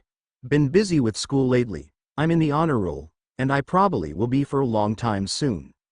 Back to more smitten Perciness and undying hairiness. Oh, also, the Darkness Warriors will be back. Harry's Pav. So, after everything I've been through, I have drawn a conclusion. Death just doesn't like me. I slowly opened my eyes and found myself in my Dividio bedroom, on the floating platform above the abyss. Candles glowing with brilliant green fire were lit around me. At first I was like, wah. Then I remembered that everyone thinks I'm dead. I also realized how much hanging around Percy has influenced me to talk like him, like WHAAA. Percy. His grief-stricken face flashed in my vision, and I remembered that he was the reason I'm still alive. Though I'm not entirely sure that was a good thing. I had to find him. I stood up from the bed and found myself still in my bloody battle clothes. Blimey, Selix and Zaf were right about not worrying for neat clothes. My wounds were still there, though, fresh and bloody.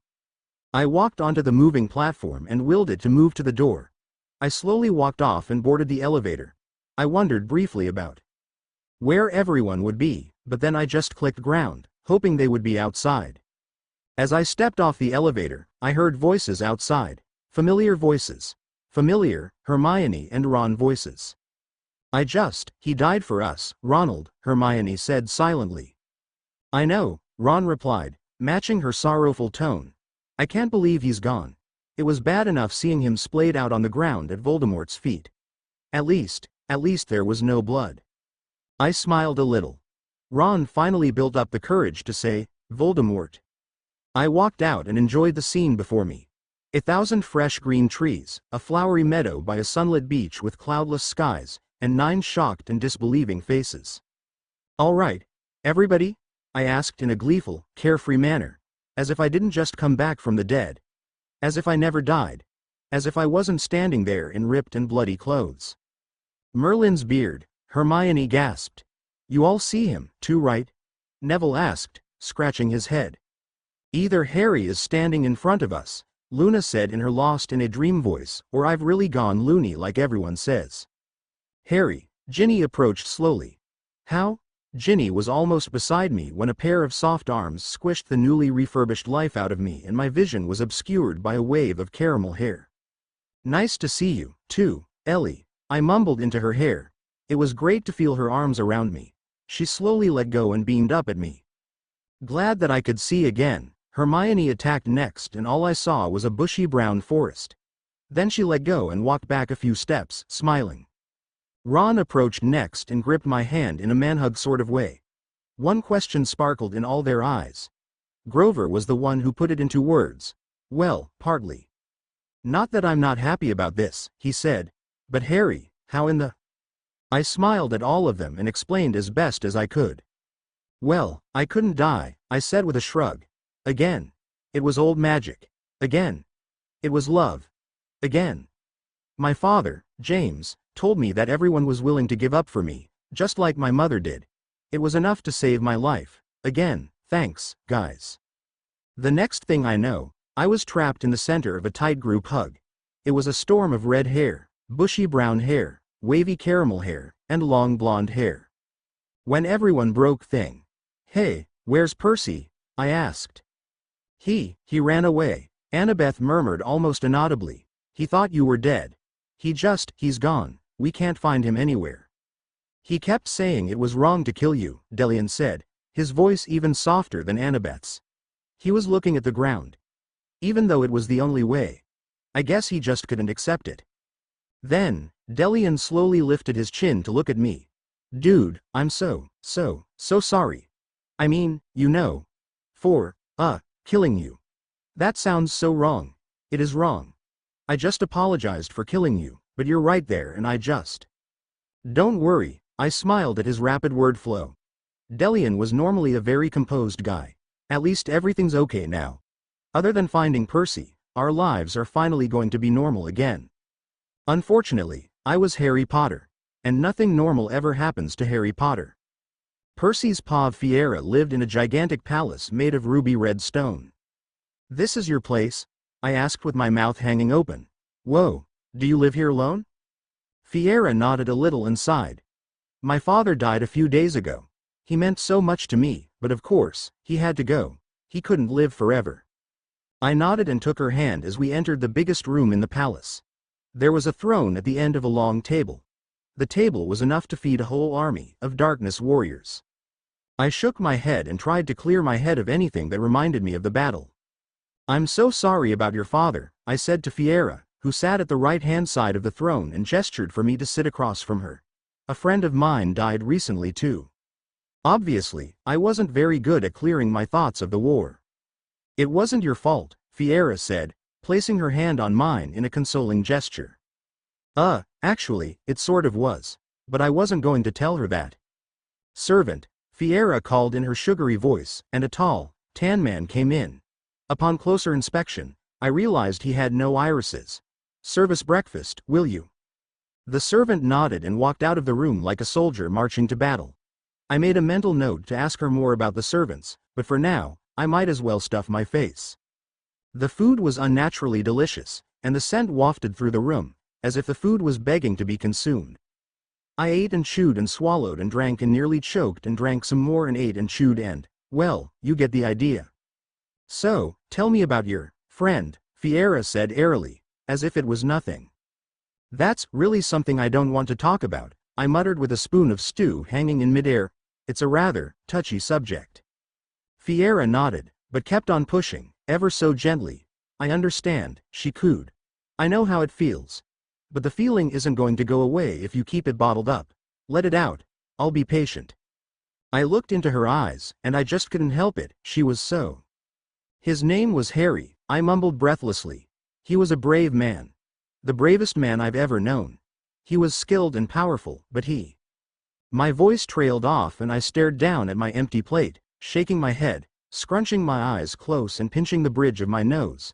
It felt awful to even think of Harry. Yes. Fiera prompted slowly. She seemed genuinely interested in what I had to say. It made me feel important. He had to die, I said softly. He died to save all the worlds. He died for the greater good. I feel like it was my fault, and, well, it sort of was. It's just so wrong. Fiera patted my arm sympathetically and I looked up. Her eyes were filled with compassion, but something else was lingering in those deep orbs, something that looked like satisfaction. Why did I suddenly feel worn out? Harry's pav, I wonder what it's like to have a peaceful life. Master, Selix and Zaf chorused, bowing deeply, painfully reminding me of Dobby. I'm not your master anymore, remember? I died, I said, approaching them. It was very kind of the Darkness Warriors to offer their services in finding Percy. We will be honored to serve under you again, Zaf said, straightening up along with Selix. But I thought you guys wanted freedom. Oh, we did, Selix waved it away. But to be honest, being masterless is boring. We just sit around in Zalfia all day, nothing to do. At least if we had a master, there was someone to play cheese with. Chess, I corrected with a chuckle. Now, can you split up all the warriors? Try to search all through the island, leave no pebble untouched. That wasn't literal, by the way. We will do our best, Zaf said, and with a WHOSH, the lead DWs were gone and I was left in the chilly night air. I walked slowly back to our improvised campsite. We've been searching Divitio for days now, but Percy was nowhere to be seen. All my wounds were now healing, thanks to Hermione's spells and potions. Settling down with all the others, I told them about the news of the DWs. Everyone looked slightly happier at this, but all our faces expressed the same thing. Percy, where the bloody hell are you? Has anybody figured out Fiera yet? By the highway. Who wants more darkness warriors in the story? I do, haha. They make me roflshvuakomaisl. Roll on the floor laughing so hard Voldemort uses Avada Kedavra on me and I still.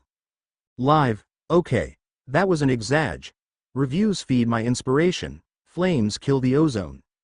Chapter 11. Thanks for the super fast revs.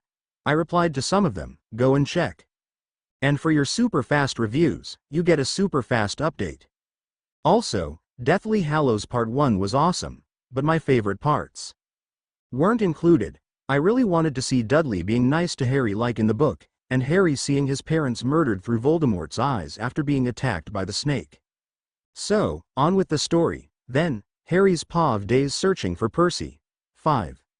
Our Percy hunt was not very progressive. Don't get us wrong, though, we really tried. We searched the skies, sought in the sea, hunted in the forest, and we haven't gotten any hint whatsoever. What if Percy was in danger? Sighing, I silently sent up red sparks from the forest, notifying the others that I haven't found anything and inquiring them about their progress. A flurry of red sparks in the sky told me that they had about as much luck as I did. I exhaled my breath heavily and shuffled back to the campsite, feeling like a Dementor was sweeping in on me. Divitio was enormous. Could Percy really be in here somewhere? Percy's POV. Have you tried waking up in a majestic ruby room feeling like a king, in the castle of the fairest maiden in the kingdom? You really should try it sometime. You won't be disappointed. I woke up, feeling as light as a feather. I stretched my arms groggily and stood up silently, taking up the scene around me. The bed was a soft shade of scarlet, with matching striped sheets and gigantic white pillows. The walls and carpet were fuzzy maroon, and the curtains were a violent but beautiful kind of red. Soft golden sunlight illuminated the scene, casting a golden glow on the room. Good morning, sir, a voice came from behind me. It was the servant I saw yesterday, the one with blank white eyes. He nodded shortly and said, in a very dignified voice, the mistress would like to see you. She's down by the gardens. I nodded gratefully, and as I was about to leave the room, I suddenly remembered that I had no idea where the gardens were, and that I was still in my muddy, bloody battle clothes. I mumbled awkwardly. I shall wait outside while you, tidy yourself, said the servant, wrinkling his pointed nose. Take as long as you want. Then I shall lead you to the gardens, yes? He didn't wait for a reply. He marched out of the room and left me there, dazed. Slowly, I turned around and walked up into the bathroom, which was almost as majestic looking as the bedroom itself. There was an ivory white bathtub with soft scarlet curtains, a gleaming silver assortment of taps, and a gigantic, three-sided mirror beside a huge table of bottles and bowls full of perfume. Grinning contentedly, I filled the bathtub with warded a bowl of creamy maroon liquid into it. It immediately started bubbling up and filling the room with a springtime scent. After a few minutes of lying in the warm water, feeling my skin shrivel up, I began to think deeply into my situation. Why did Fiera let me stay? It was weird. She only met me yesterday. She didn't know anything about me. She seemed to be hunting for information from me. Rising from the bath, I decided to confront her about it as soon as I was ready. Harry's POV days searching for Percy. 7. A spark of red zipped into the sky from somewhere far to the left. More sparks zoomed into the sky, and I was about to send my own sparks up when I spotted something gleaming in the distance. It was floating in midair, a small, shadowy red orb. Curious, I decided to check it out, gently prodding it with my hand. It became larger with every touch, and I felt a brilliant surge of power come from it. I sent up blue sparks with my power, signaling the others that I've seen something strange. I heard rustles from all around me, people trying to get to me. Harry, you found Percy? Oh my, Hermione, Ron, Annabeth, Grover, Neville, Luna, Ginny, Ellie and Delian all stopped in their tracks, gaping at the steadily growing red orb floating in front of us. I still felt power pulse from it, almost as if it was beckoning to me. What is it? Luna breathed. I opened my mouth to answer, but closed it, realizing that I had no idea what it was. I gently prodded it again with my finger, and it swelled to a giant mass of red, as if it was a portal. Neville murmured. Hermione squeaked with excitement. Oh, this is incredible, a wormhole. It could take us to one of the different dimensions, maybe even a subdimension like Divitio. Oh, this is such a great learning experience. Imagine all the knowledge we could gain, and should we? Grover was positively trembling. He took an unsure step towards the hole and gestured towards it. Annabeth nodded with pure determination in her eyes. Percy could be in there.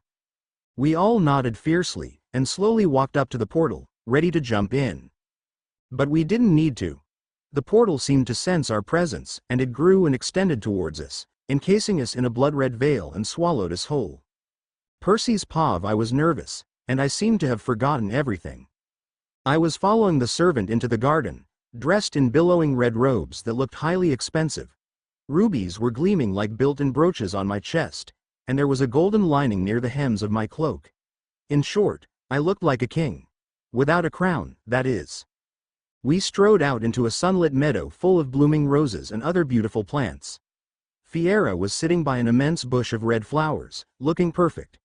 Her dark, wavy hair fell to her elbows, framing her heart-shaped face. Her almond eyes glinted in the sunlight, her plump red lips were slightly parted. She was wearing a soft scarlet gown with gold hemmings and ruby brooches like my robes. Slept well, Percy? She hummed, smiling softly. Yes, I said, trying to sound defiant. Now, Fiera, there are a few matters I'd like to ask about. So then ask, Fiera said, waving her hands as if nothing was wrong and confusing. But first, have a drink. She held out a goblet of deep purplish liquid that smelled like the garden we were in. I hesitated, taking the goblet and looking at it uncertainly. I haven't poisoned it, you know, she giggled, gesturing for me to take a sip. First things first, I stated. Why did you take me in? I mean, you know nothing about me. And you don't seem to be the type of person who would let strangers stay in this castle. Fiera sighed deeply and said, well, Percy, if you must know, I was getting a bit lonely without my father, and when I saw you, you were a wreck. I figured taking you in could do some good for both of us. Stay as long as you want. Now, drink. I considered her answer carefully. It seemed to make sense. I took a deep swig from my goblet and immediately felt an odd sense of calmness in me. Tell me more about yourself and your recent achievement, Fiera hissed. I am Perseus Jackson, son of Poseidon. I was forced to train hard and master new moves to be able to defeat the evil one, Fuego. But Fuego merely wanted someone to take over his role as evil one once he died. In a flurry of events, my friend, Harry, was forced to take his place. But Harry sacrificed himself to save everything. I ran away after the battle, confused and hurt. I wanted to get away from the pandemonium. I met you. The words flew easily out of my mouth, there was no stopping them. I don't know why, but I just talked, even about information I wasn't supposed to share. I couldn't control myself. I didn't feel like it was a bad thing, but I knew it was. Fiera's face contorted into a smile. And you're sure that Harry is dead? She breathed, looking at me with a gleeful intensity in her gaze. Yes. There was no way he could have survived. I suddenly felt alarmed. Why the Hades was I saying this to her? This wasn't the kind of thing you just sputtered on about. I suddenly felt like I had to stop it, but drink, Fiera ordered. I lifted the goblet to my mouth and emptied the contents into my mouth. My mind was screaming at me. I wasn't supposed to be drinking this, why was I? The odd calmness settled in me once again. My emotions were perfectly fine, but my mind was trying as hard as it could to wake me up. I was having another internal battle. Two voices in my head seemed to be screaming. Deliantex and Ellipsa, Fiera said, her voice much stronger now, rather than the delicate sound it used to be. What are they up to, after the war? I'm not sure, I said calmly, though my mind was in pandemonium. I left right after Harry had been killed. I couldn't take it, you see, but they're probably looking for me. Fiera nodded with satisfaction. Perfect, she said. They should be able to find my little dimensional rip. Yes, father was absolutely right about this. She was in deep thought, but she slid in and out of my focus. I was getting very tired and suddenly wanted to go back to bed, even if I just woke up. Right, she said, her voice back to the soft song it used to be. Thank you, Percy. I have no need of you for today, you may sleep. And with that, I suddenly found myself in my red room, slumping off into a deep sleep. I'm seriously just making this stuff up as I go. Reviews are welcome, and so are pies. Tell me if you think there should be more Ron, Hermione, Annabeth and Grover in it. I personally think not, mainly because I find writing scenes with more than 5 people in it extremely difficult. So many people who all need to talk, and I won't be able to center around on what's on. With Percy, so yeah, the next chapter will be longer. Chapter 12. Thank you for your pies. This chapter is longer than I wanted it to be. It revolves mainly around Percy. Harry will be centered soon, though. Harry's POV. We emerged in the middle of a pitch-black room, and it smelled vaguely of roses. I took that as a good sign. Then, a spiraling column of flame erupted from right in front of me. I felt the heat lick my face. It was inches from the flames. The fire settled into a brilliant torch, illuminating a floor littered with bones. This, I took as a bad sign. Deliantex, Ellipsa. A soft voice purred from somewhere behind us. How very nice to finally meet you. Suddenly, my vision was partially obscured by a silvery light, which I noticed a second later was my invisibility cloak. Hermione had thrown it on me, hissing, "You're supposed to be dead," in my ear, so nobody else could hear it. A girl was walking towards us. Not just any girl, though. She was gorgeous, and she looked deadly.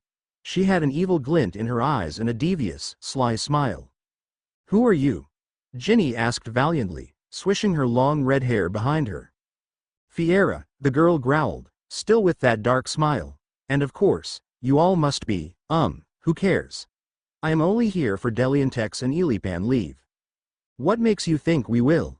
Annabeth growled, looking murderous. She obviously felt the same vibes I was getting off the beautiful girl. "Oh, feisty, are we?" The girl named Fiera purred darkly. "I like it. Shame you are on the wrong side." "What do you mean?" Hermione asked. Fiera sneered. "I am the daughter of Fuego," she announced. "And also, I am his plan B." She struck her hands out and strong bursts of flame came whipping out at us. I had to flatten myself against the wall in order to dodge, and I had to pull the cloak in with me. When I looked back up, I expected to see a battle going on, but instead, it was calm. Everyone was pressed to the other wall by chains of flame, and Fiera was laughing softly. "Tut, tut," she said boredly, "I expected a little more than that from you." Nobody answered. All their mouths were enclosed in a small wall of fire that seemed to hover inches in front of them, so that if they moved a centimeter, they would burn. Fiera gave a satisfied smirk and in a burst of flame, she was gone. I hurried to the opposite wall to try and help the others. They were all sweating by the combined heat of the flames and the effort of remaining in their stiff postures. "Aguamenti," I muttered softly, and a small stream of water gushed out of my hands, extinguishing the flames that secured them. My wand was back at Divideo, and like Delian had explained, once I was able to master magic at Divideo, I would be able to perform wandless magic anywhere. The flames were gone, but the others were still bound in chains from the wall. The flames were probably just for added measure. They breathed sighs of relief when they were able to sit on the floor and talk. "Thanks, Harry," they each muttered. I took off the cloak and focused on their chains, raising my arms slightly, defendo. A powerful kind of force radiated from my hand, and it hit Grover's chain, but was repelled instantly. The spell bounced off, and I had to duck hurriedly as the spell raised past my head, tousling my hair, and destroyed the opposite wall with a crack. "These chains must be anti-magic," Hermione muttered. Fuego's daughter, Delian muttered, more to himself than anyone else. "Should have known, Percy's in trouble, all my fault, put your lives in danger." "No one blames you, Delian," Annabeth murmured miserably, "it isn't your fault." However, Delian did not appear to hear a word. He still kept muttering to himself. It's all this greatest diviner in the world business, shouldn't have dragged you into this." "Delian." Ellipsa's firm but delicate voice rang in the air. Her eyes were boring into Delian's, her mouth was set in a grim line. She looked calm but determined. "This is not your fault. We needed Percy and Harry for this, and they agreed." I felt numb, realizing who Fiera was. A kind of cold emptiness filled me, and the thought didn't really register in my mind. I did hear what Ellie said, though, and I nodded fiercely. We knew what we were signing up for, I stated, coming out of my dazed state. And we were all ready to give up our lives if we had to, Hermione concluded impressively. Here, Ron added stupidly. Delian looked up at us all. He smiled and said, thanks guys. All of you. Ellie, Harry, Hermione, Ron, Grover, Annabeth, Nev. Delian suddenly stopped. He looked around, clearly alarmed. I followed his gaze and saw what he was so shocked about. My jaw dropped just like his, and so did everyone else's. Neville, Luna and Ginny were nowhere to be seen. Percy's pav.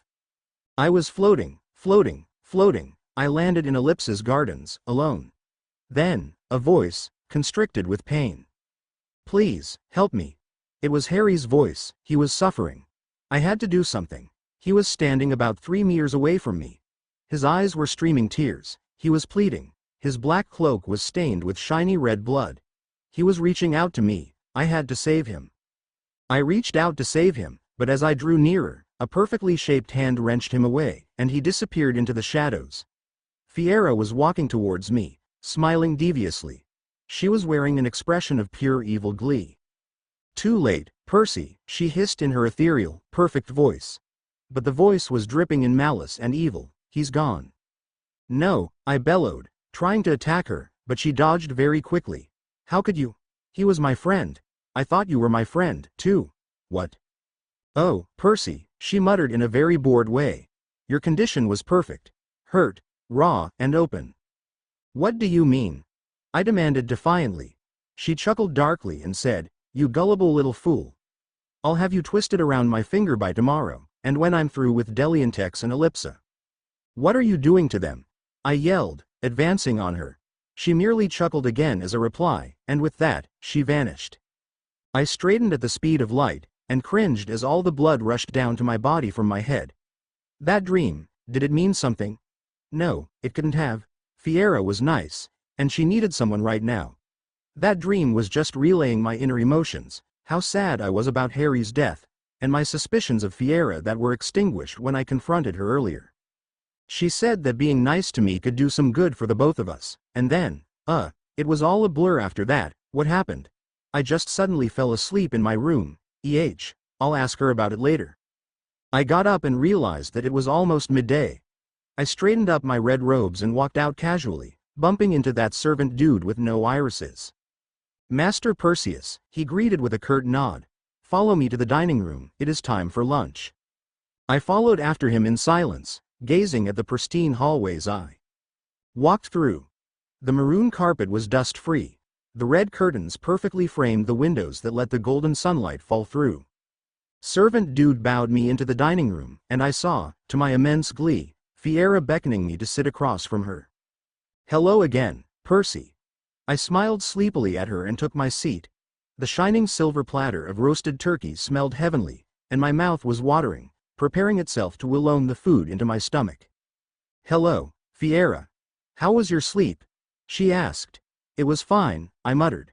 Well, actually, I considered telling her of the dream, but waved it off. I was wondering, what exactly happened down at the gardens? I mean, I was just asking you, then, well, I was asleep. Fiera smiled warmly at me. You seemed a little tired, she said with a soft laugh. It was very different from her cold chuckle in the dream. I asked Devereaux to escort you back into your room. You must have been very worn out. You really don't remember? No, I don't, I said, screwing up my eyes to try and reach the deeper fragments of my brain. Who's Devereaux? Fiera laughed softly again. Devereaux is my servant. The one with no irises. Why is that, anyway? I mean, the eyes? It is a bad memory, Fiera muttered. Cuts me open, bings out all the raw emotions. I smiled at her, apologizing, but there was a hint of apprehension in my smile. Cuts me open. Raw emotions. It reminded me of what she said in the dream. Your condition was perfect. Hurt, raw, and open. Let us eat, yes? We ate in silence, partly because I was immersed in my own thoughts, partly because I wanted to savor the heavenly taste of the roasted turkey. After the main course, she clapped her hands twice, and Devereaux bustled in. Fetch the bottle, she instructed him, and with a nod, he hurried out. Seconds later, he scurried back in, carrying a dark green bottle full of thick liquid. He set it down in front of Fiera, bowed, and ran back out. Fiera took the bottle and fetched 2 ruby-encrusted goblets with engravings of flame. She poured the contents of the green bottle into goblets, and I recognized it as the deep purple liquid she gave me earlier. "Let us drink," she said. She lifted her goblet to her lips, and I did the same with mine. I allowed the liquid to flow into my throat and trail. I felt that familiar, ominous tranquility fill me. "What are the powers of Deliantex?" Fiera purred sweetly. "He is a great diviner," I answered. I took another swig from my goblet. "He deciphers the greatest prophecies of the different dimensions. Besides that, he is a very powerful elementalist. He controls the 4 elements with such force of a great hurricane." "And Ellipsa? What can she do?" Fiera continued in her voice, which reminded me of poisoned honey. "She is an Ineskia," I replied, not even sure how I knew what she was called. "She can channel her energy into power and force, an immensely strong kind of magic that few can possess." Fiera smiled grimly as I emptied my drink into my mouth. "Yes," she muttered. "I see. They've got powerful little tricks up their sleeves. No matter, it's nothing we can't handle together, Percy." I was perplexed by this. What, did she expect me to fight them? Why would I do that? "Your service has been very informational, Percy. Very well, you may sleep." And with this, I felt myself lounging off, and I fell into another deep sleep, but as my head fell onto the table, I noticed Fiera's goblet. It was still filled to the brim by the deep purple liquid. Fiera was once again sneering at me, mocking me for my loss. "You never had it in you," she said. "You couldn't save him. There was no way." I angrily lunged out at her, but she dodged swiftly. "This is your fault," I said, and my voice trickled with pure venom. "No, Percy, this is your fault," she muttered. "All because you were weak." I advanced on her once again, but I was suddenly disrupted by a loud bang. I looked around, trying to find where it came from, and I saw that Fiera was confused, too. I tried to attack her again, but there was another abrupt bang. And then, "Come on, mate. Wake up. Harry." Harry's paw. I walked into a handsome room and jumped back as the violent bloody color attacked me. The room was practically covered in red, and on the bed, in ruby robes, was Percy. I walked hurriedly towards him and kneeled beside the mahogany bed, taking off the invisibility cloak. I felt his forehead. It was warm, but not feverish. He looked like he was knocked out.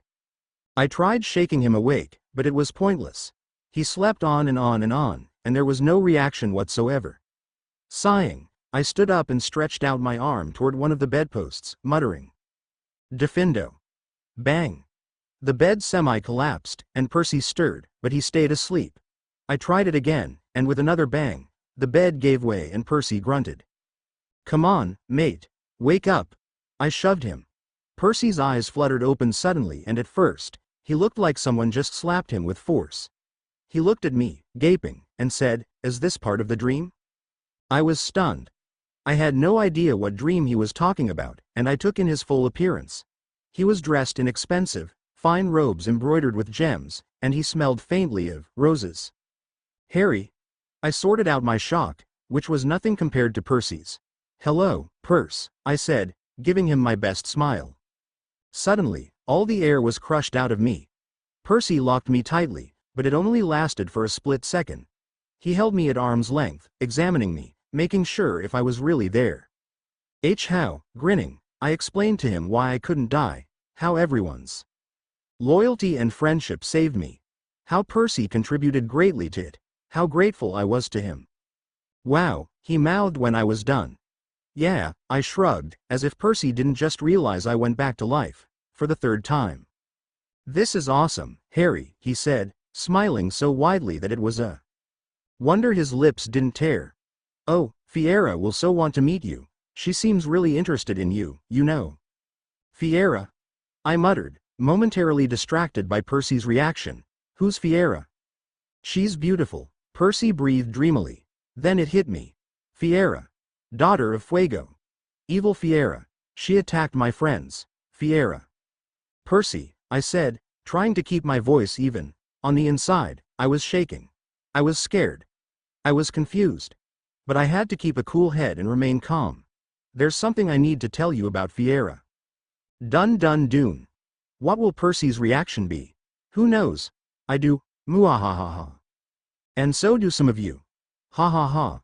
The next one will be action-packed, but first, I need more reviews, and more pies. Chapter 13 Harry's Pav. Well, go on, then, Percy said, still beaming like an idiot.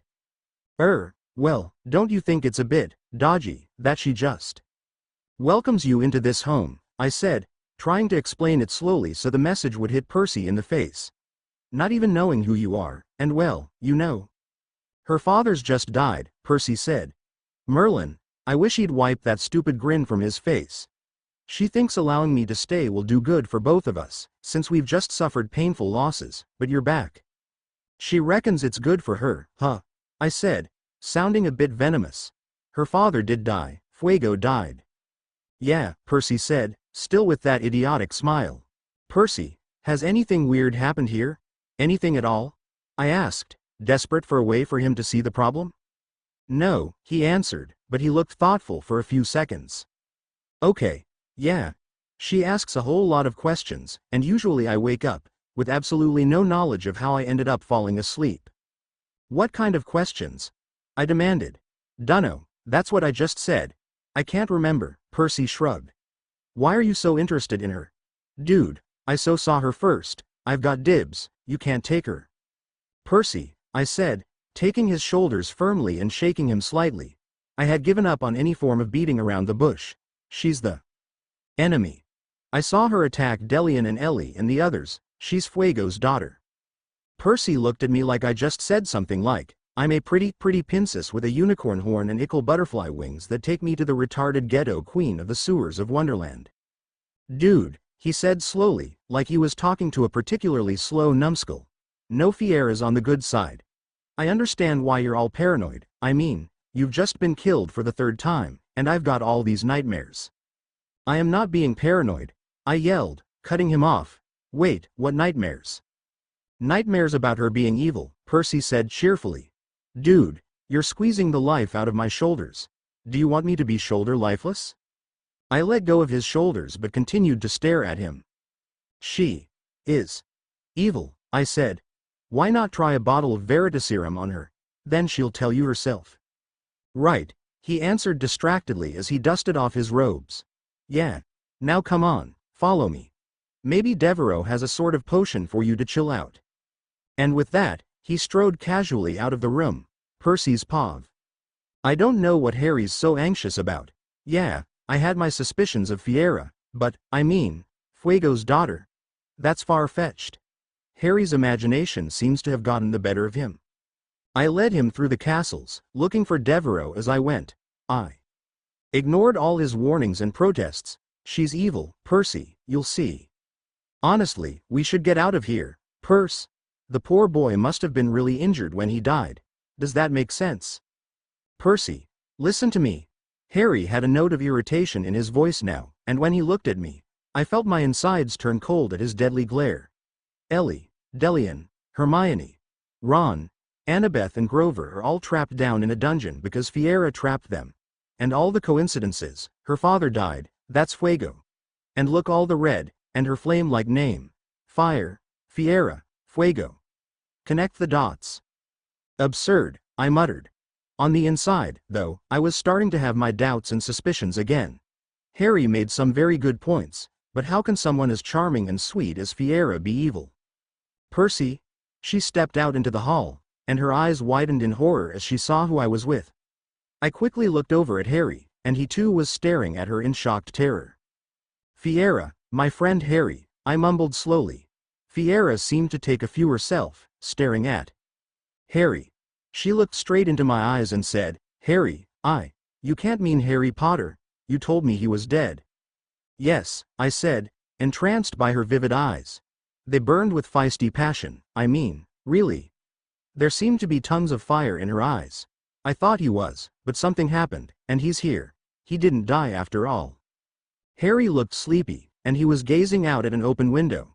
He seemed to be in a trance, and I noticed flames dancing in his eyes, reflecting Fiera's. He seems to be under the impression that you're evil, I said with a chuckle. I told him he was absurd. And now, I believed that he really was absurd. Gone were my suspicions and doubts. They vanished instantly as I gazed into the depths of her flaming eyes. Oh, we can't have that, Fiera hissed, looking from Harry to me. I should better take him with me, Percy. I'll give him something to soothe him, yes? Good idea, I said, nodding stupidly. Right, she said, smiling sweetly. Well then, off you go. Percy, you may explore the castle if you like, so long as you do not enter my wing. Of course, milady, I said, bowing and heading off into the other direction. Turning, I saw Harry follow her into a dark hallway, with a stab of envy. Harry's paw I suddenly felt as light as a feather, and I wanted to move, but couldn't seem to remember how to.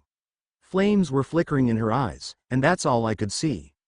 Follow me, she hummed, and I followed after her without really meaning to. My legs just started moving, happy to finally be able to stretch out and exercise. I followed her down a long, dark corridor that twisted and turned. Finally, we entered a cavernous room that had about 20 different doors. The floor shone, and odd words were sparkling up at me. New Ray C Sit DNACHTIBYTTULS Live Na Si Arif. Over here, Fiera instructed, and she brought me into a short, stone room with torches lit with purple fire lining the walls. She shoved me in and I suddenly felt the urge to fight. She stepped out of the room and looked at me from outside the door. Flaming eye is a neat little trick, isn't it? She said, smirking at me. By looking into your eyes long enough, I make you lose your minds. I've been using it on Percy after giving him the Rewaprepis potion. Was it? I demanded. Rewaprepis potion? Oh, it's a handy little trinket. Give some to Percy. His defenses weaken, allowing me to use flaming eye on him easier, and he tells nothing but the truth, and it makes him go into a deep sleep where he dreams of things that will open him up even more to the truth. The best part? He won't remember what I don't want him to. You foul, loathsome evil little cockroach, I said through gritted teeth, quoting Hermione when she punched Malfoy back in third year. Ah, such good memories. Why are you doing this? Father wished me to, she answered. But something went wrong, you see. There were two plans. Plan A. You win against them, attain dimensional domination. Plan B. You lose, I use Percy to attain dimensional domination. But you see, you weren't supposed to survive. Well, of course I wasn't, I said through gritted teeth. So your little plan is ruined, huh? What do you plan to do? Kill me yourself? Tempting, Fiera said, smirking evilly. And I can definitely do it myself. You see, I, unlike my father, have mastered many more techniques in the powers of flame. I could take you down easily. I'd like to see you try, I snarled. I resented her very much, but even so, I didn't know what was fueling me to taunt her like that. She let out an echoing laugh. Brave, aren't you? She said. You would have made a great Ultima, if only you understood. But, sadly, you don't. It is not my job to kill you. I need Percy to do it. He will be strengthened greatly, and once he has summoned enough hatred in him to kill you, he will be ready to become Ultima. That's the plan. I scoffed, trying to make her angry. What, didn't your father have any plans for you? Why can't you become Ultima, then? Because, she said shortly, and I noticed she looked very put off. I smiled, knowing I finally managed to make her angry. Do you honestly think Percy will kill me, though? I asked, with a slightly cocky smirk. I'll build up the hate in him, Fiera said haughtily. I'll watch the anger and resentment expand, until it becomes pure evil. You just wait, Harry Potter. Percy Jackson will be the death of you. She turned on her heel and walked away, fuming. Percy's pav. The palace was a lot bigger than it seemed. There was a hallway with just about 100 different doors, and I opened them all one by one, leading me into peculiar places. One led me into a room with a huge pool of lava in it, another led me into a room filled with broken ornaments, and still another brought me into the lair of a gigantic dragon in a state of deep sleep. I found a door that was infused with glittering blood-red gems.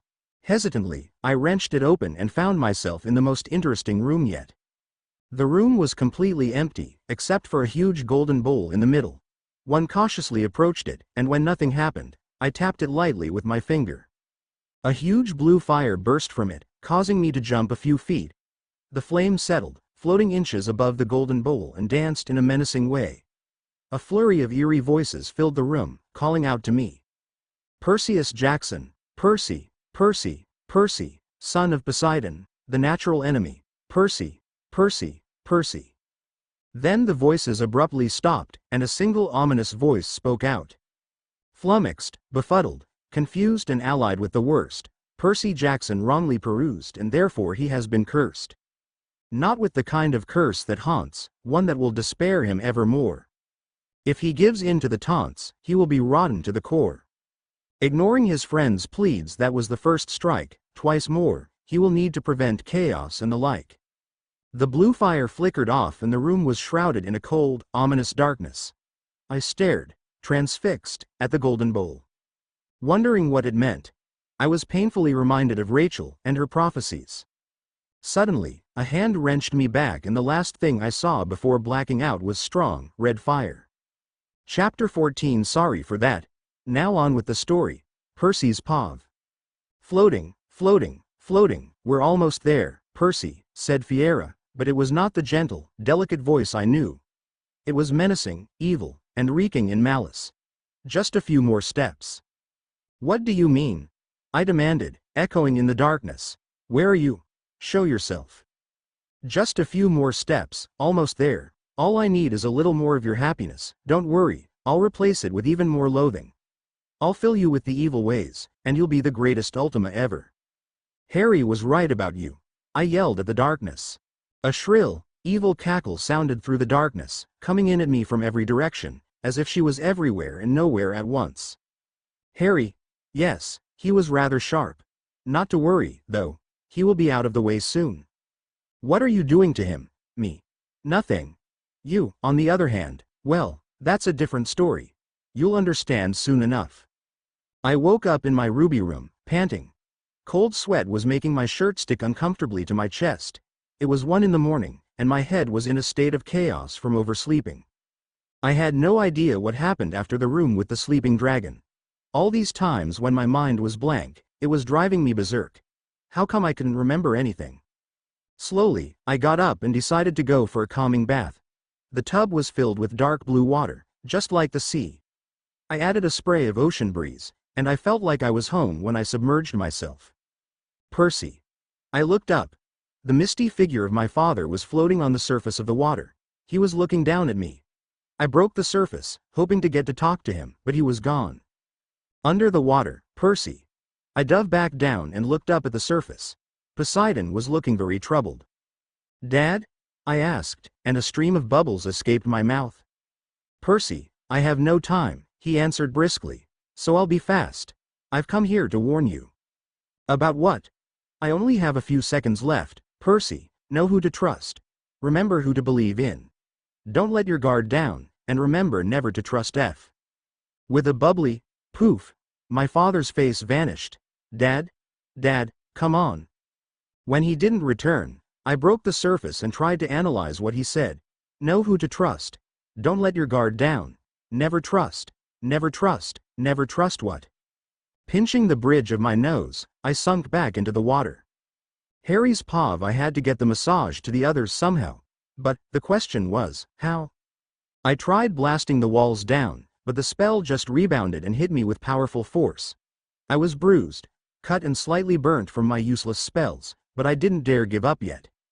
Panting slightly, I licked my bottom lip and felt a warm liquid trickle down. Blood. I sat down slowly, cradling my head in my arms. I wasn't severely injured, but I knew that hurting myself would do no good. I need a way to contact them. I muttered desperately at the air. I need to warn them, to inform them. Please get me a way to talk to any of them. Please. Please, please, please. Then, I slowly lifted my head. A shiny, glittering green orb was floating inches from my face. Ellipsa, I said softly, not sure why I chose her in particular. Immediately, the orb began to morph into Ellie's beautiful face. Soft caramel hair framed her face, her plump lips were formed perfectly, her eyes were sculpted intricately. Ellie, I breathed. She looked up at me with eyes that reflected the world. Tears were trapped in her eyes. She refused to let them fall. When she saw me, she jumped. Harry. She mumbled. Why, you're channeling your energy for communication, wow. That's a really advanced skill, Harry. Why, you look awful, what happened? Blasted myself to bits, I muttered, but added hastily as she looked stunned, Fiera captured me. I tried to warn Percy, he doesn't believe me, he thinks she's a sad little girl who needs friends. I'm stuck here, and I tried to get out, and this. I gestured to my injuries. I wish we could help, she grumbled. These chains are anti-magic, too. At least you don't have chains on you. At least Percy isn't going to kill you, I muttered. What? She looked very concerned. What do you mean, Percy's going to kill you? I sighed. I didn't mean to add to her worries. It's nothing, I mumbled. Fiera told me her plans. She said she's trying to build evil in Percy. Her last test for him is to kill me. Once he's done with that, he'll become Ultima. You know, it seems that every great plan involves killing me. I'm getting really tired of hearing about my death, I added as an afterthought. Voldemort needed to kill me to rule the world. Dumbledore needed me dead to get rid of Voldemort. I needed to die in our battle last time. I need to die for Percy to become Ultima. This death thing, it gets old. To my immense relief, Ellie giggled. The last thing I needed was for her to be even more anxious. Well, hopefully you'll squirm your way out of this one like you did all the rest, she said. Do you think you'll come back to life again if we use that old magic bit? Love? Nah, I said, smirking. You know what they say. 3 strikes and you're out. All right, she said slowly. Then, apprehension made itself evident in her voice. Hang in there, Harry. Contact me whenever you can. We'll find a way out of this. I promise. I wanted to tell her that everything would be okay, that we'd all get out of this fine, but the words got stuck in my throat. I couldn't give her any false hope. I was pretty sure I would finally meet my death. I've evaded it too many times. Yeah, I breathed stupidly. Yeah, Ellie nodded, and she was gone. Percy's pav. The next day, I went down to breakfast without help from Devereaux, and saw that Fiera was already there, toying with her food. She looked up when I entered, and she smiled, filling my stomach with butterflies. Finally, she groaned mockingly. I was starting to think I'd starve to death before you arrived. Well, you could have gone ahead and eaten first, I said, taking my usual seat. No way, that's bad manners, she said haughtily. That is beyond me. We ate in silence for a few minutes, neither one looking at the other. I let the stew trickle down my throat. I savored the taste of the delicious steaks. Fiera, I said slowly. Listen, thanks so much for having me here. But we really need to get going soon, you know, me and Harry. Others are waiting for us. Fiera looked crestfallen. It sent shivers down my spine to see her so sad. Oh, but she mumbled. Harry, he left. What? I asked, certain I didn't hear right. Harry wouldn't have left without me, would he? He left, Fiera said with a shrug. Said he needed to get going. Oh, I muttered, feeling my chest deflate, as if the little bubble of hope I had was punctured. He left. Yeah, well, I need to try and catch up with him, I've got to. Do you? Fiera asked, eyebrows raised. Why? Can't you see? He was trying to avoid you. He left without even a simple goodbye. What kind of friend is that? Not one at all. Yeah, well, I shrugged, but inside, I was fuming. Why did he leave? Is he trying to avoid me? After everything I've been through for him? He'd be dead if it wasn't for me? Said he was in a hurry, Fiera said. He said you were sort of. Well, I don't know what exactly. Seem to think you're a bit of an old joke. It wasn't very funny, actually, it was rather mean. I didn't say anything. Instead, I stared at the almost empty plate before me. Harry thought I was a joke. What the Hades? Look, put it behind you, Fiera said kindly, leaning over to put her hand on my shoulder. He doesn't deserve a friend as awesome as you. Then, she leaned even further in as if she was about to whisper in my ear. She closed the distance before us and our lips met, softly, and just for a second. When she pulled back, I saw she was blushing. I'm sorry, she mumbled softly. I shouldn't have. No, it's okay, I said, smiling. It's better than okay. And you know what? Screw Harry. I'm staying, and he can go wherever the hell he wants. Fiera smiled warmly, but her eyes were cold. That's great, she said, and sparks flew in her eyes. Care for a drink? She pulled out the familiar long green bottle and filled our goblets with the usual deep purple liquid. I was tempted to drink them, but something stopped me. Something held me back. I'd really rather not, thanks, I said, pushing the goblet away. The sparks became more violent in Fiera's angry eyes, but she spoke in a soft, calm voice. You sure? You could use a drink. Yeah, I'm sure. I really shouldn't be drinking, my head's pounding from all the sleeping. I chuckled softly. Flames threatened to burst in her eyes, but Fiera settled down a bit. Okay, she mumbled, stowing the bottle away. Fine. But Percy, you're a hero, correct? You said you were son of Poseidon. Well, why don't you and I train for a bit? Train? With you? I asked incredulously. I mean, yeah, sure, I didn't know you did that sort of stuff. Course I do, silly, she giggled sweetly. Besides, you're going to need it. I had no idea what that meant, but I followed her anyway. She led me into an enormous room with a pool of lava in it, opposite a lake. Fiera grinned and went over to the lava side. Now what? I asked stupidly. We duel, she replied with a smirk. Suddenly, a huge wall of lava was making its way to me, searing off the floors. I quickly summoned the water from the lake and encased the lava in it, turning it into igneous rock. You control lava? I stammered. It all began to make more sense, like I was almost done with a puzzle. The annoying thing is the fact that I seem to have lost some pieces. And you control water, Fiera announced. The igneous rock I made abruptly burst in fluids again and Fiera split it into 3 long pillars of lava. She sent them to me from different directions, and I did one of the first things I learned from Delian. I spun water around me rapidly, creating an impenetrable shield in the form of a ball of water. The lava columns threatened to spill it over, but I held it firm. As the lava began losing force, I wrapped tendrils of water through pillars and turned them once again into stone. Harry said something about this, I thought out loud, and I couldn't seem to remember what Harry had said. Harry? Fiera spat venomously. Your traitor buddy? Honestly? Percy, why do you care so much about him? He left you, he treated you like a joke. But, no, yeah, he did, Fiera said irritably.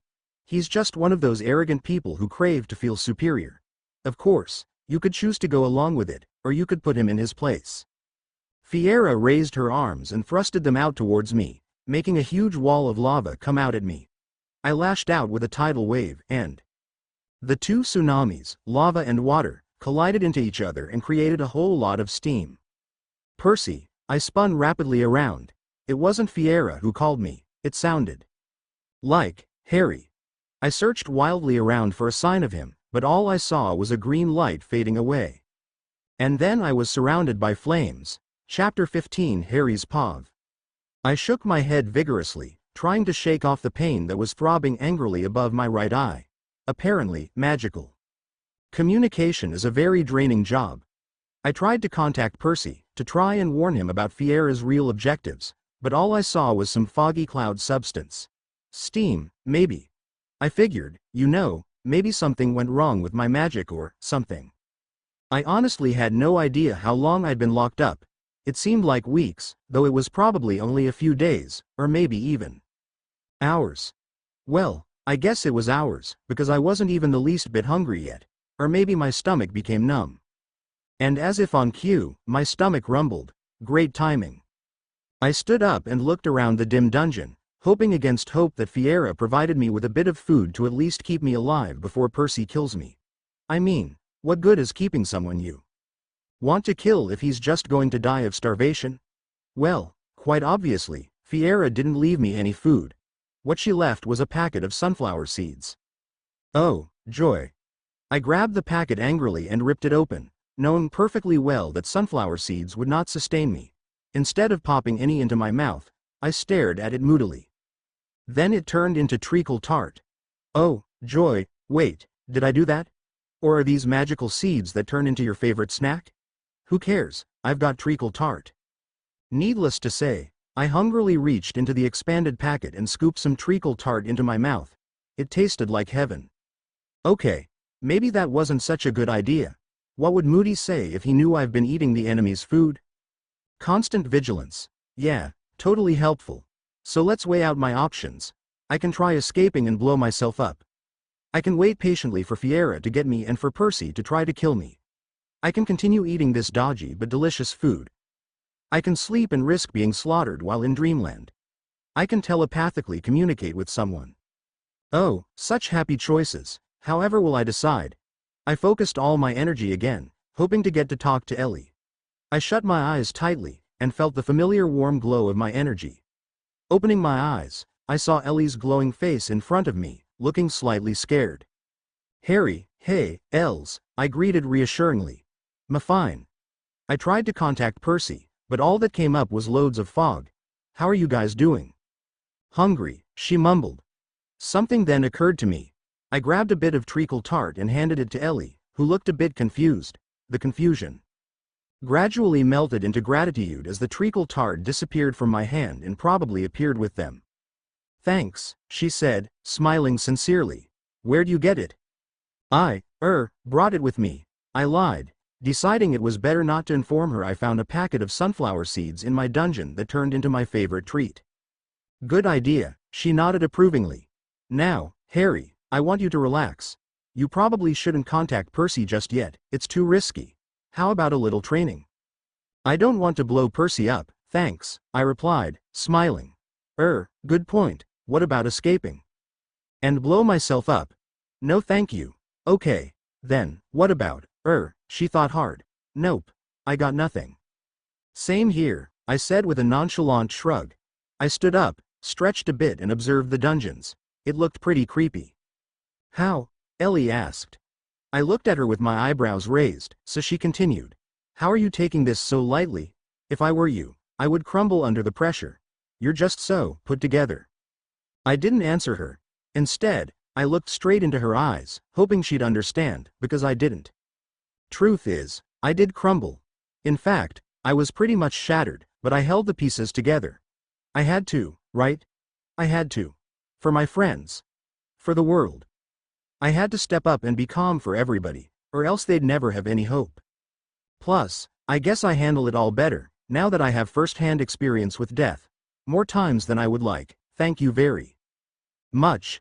I just hoped that Percy was okay, too. Percy's pav. I was back in the comfort of my ruby room, basking in the water in the tub.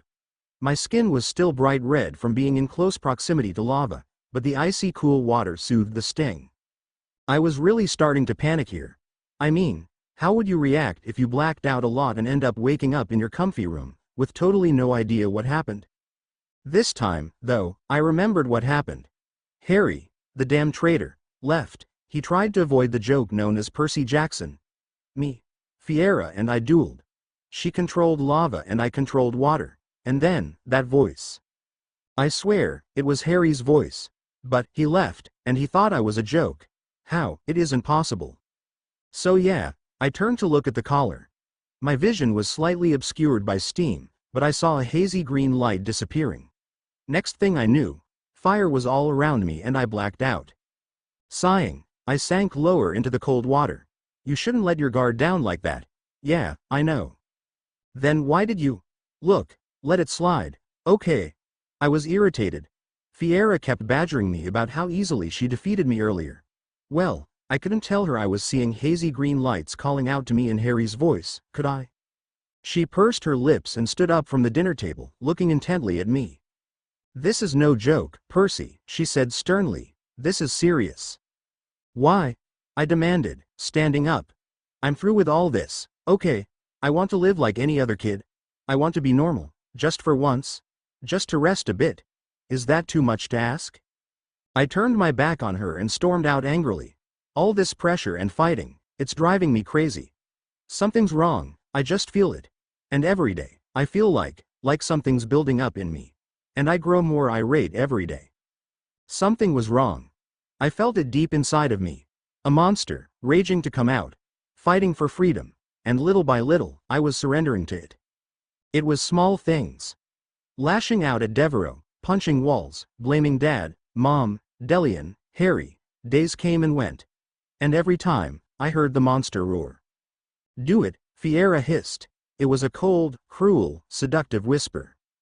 I was holding an ice knife, inches away from a creation. Fiera makes these images of prisoners, and forces me to kill them.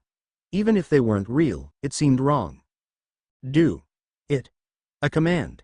Did she think she could order me around? Now? That was it. I spun around to her, still clutching the knife. You aren't the boss of me, Fiera, I said through gritted teeth. There's always someone bossing me around. Dad, Chiron. Annabeth, Delian. It sickens me. I am not a puppet. I expected her to get mad and defend herself. What the Hades? Getting more aggressive, Percy, she said, obviously impressed. Good. But you've got to kill that creation now. I was fuming, but I spun and jabbed the creation, straight through the heart. It burst into clouds of smoke. A wave of guilt overwhelmed me. I dropped to my knees, letting the ice knife roll. Happy? I asked Fiera.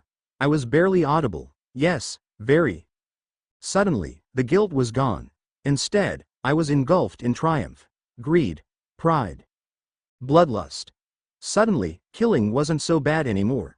I wanted to get my hands dirty. I wanted to rip, to tear, to destroy, to murder. And the guy the first want to throttle is Harry Potter. The mood is still so raw with him. He'd deserve it. Now if only I could find him. Fiera, I mumbled, getting to my feet. I'm leaving. What? She was surprised. Why? To find Harry Potter. Exasperation. We've been through this, Percy. He ditched you. I want to kill him. Silence. I turned to look at her, my eyes burning in determination. Her eyes were burning, too, in glee. Well, then, she declared, follow me. The time has come, Percy Jackson. Harry's pav treacle tart. Yes, it is delicious. No, it is not fulfilling. In fact, I feel like I'm losing my energy rather than gaining. Maybe I shouldn't have eaten the enemy's food. Or given it to Ellie, in that case.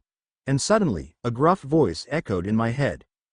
Constant vigilance. Bloody hell. I sat on the cold stone floor of the dungeon, massaging my temples. If I contact Ellie to see how she's doing after I've given them the energy-sucking food, I might lose all my energy. But they should be doing better than I am. I've been stuffing my face, after all. Sleep. Maybe that's all I need. A good, long rest. I lay my back on the icy floor and closed my eyes, and sleep enveloped me instantly. Unfortunately, consciousness enveloped me instantly, too. Footsteps. 2 pairs of feet. Judging by the mixed weight of the footfalls, it's 1 girl and 1 boy. Oh Merlin, no. The door to the dungeon room creaked open, and I heard the very last voice I wanted to hear. Ready yourself, Percy. Chapter 16 Percy's Pav. Ready yourself, Percy. By this time, I was really confused. What could she possibly be doing? And what did she mean by, ready yourself? Whatever she was doing. I tried to calm myself down by thinking of waves, cool ocean waves. Abra, she said. I had no idea what that was supposed to mean, but I instantly felt a tingle run through my spine. The air stilled, and suddenly one of the dungeons blasted open, revealing only a shadow through the dust that rose from the fallen stones, then a green light, flickering, just like before, but it was weak, and it immediately burned out. Percy, oh no, not another floating green light calling me. Then the dust cleared. Standing in the center of the partially destroyed dungeon was Harry Potter, the man himself. Wait, what? It didn't make sense. Green lights? Dungeons? Huh? Percy, it's me, Harry. I know that, I snapped. I have to admit, I was rude and there was poison in my voice, but I didn't feel even the slightest bit of remorse at the time. What are you doing here, anyway? I don't know, Harry said with a hint of sarcasm. I could tell he was hurt. Good. Dying at the hand of Fiera, I suppose? Lies, Fiera scoffed. I found him leaving, Percy. I knew you'd want revenge someday, so I kept him here. No, Harry said, approaching us tentatively. I didn't leave. She trapped me, Percy. She wants you to kill me, so you can finish what Fuego started. Lies. Fiera yelled in anger, and pillars of flame suddenly erupted from the ground, quickly disappearing as Fiera composed herself. She's Fuego's daughter, Percy. She's evil, flames, Fuego, Fiera. Something's clicking into place. You can't trust him, Percy. He ditched you, called you a joke. Trust. Harry. Ditched. Joke. You've got to believe me. I'd never hurt you, Percy. We're mates, remember? Kill him, Percy. You've got to. You need friends you can trust. Shut up. That was me yelling.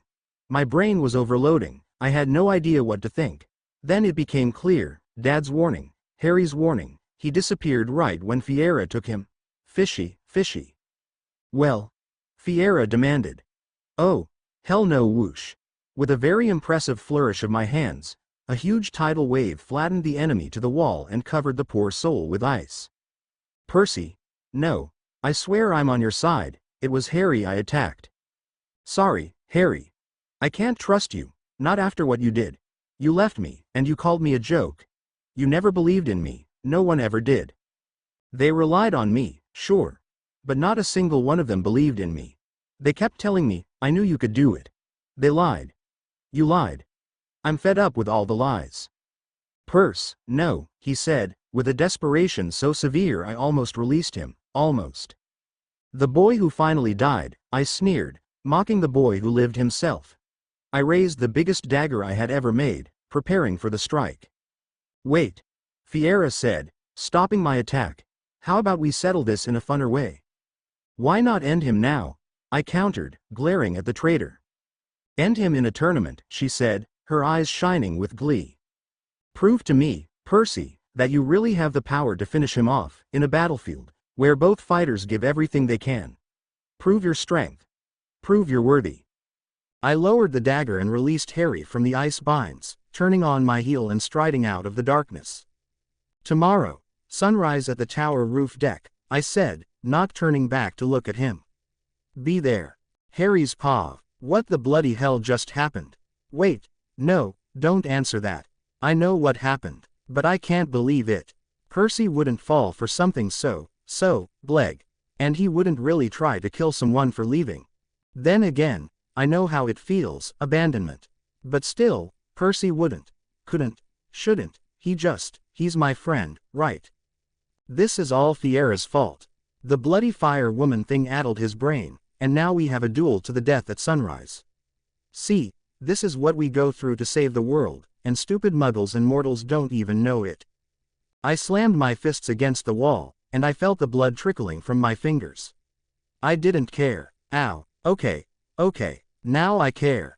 I tried contacting Ellie right before Fiera blasted my cell, but I was too weak. At least now, I'm in a new cell. It brings a cheerful difference to the gloominess of my old one. Note the subtle sarcasm. What to do? No worries, right, for the rest of your days.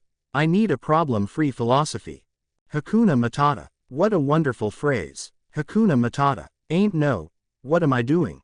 Stupid energy-draining treacle tart also seems to have drained my last bit of sense. Great. What should I do now? Hakuna Matata. Ah, yes, I'm free. Help us, too. Kaboom. Awesome. Bloody brilliant. Blimey, my wrists are aching.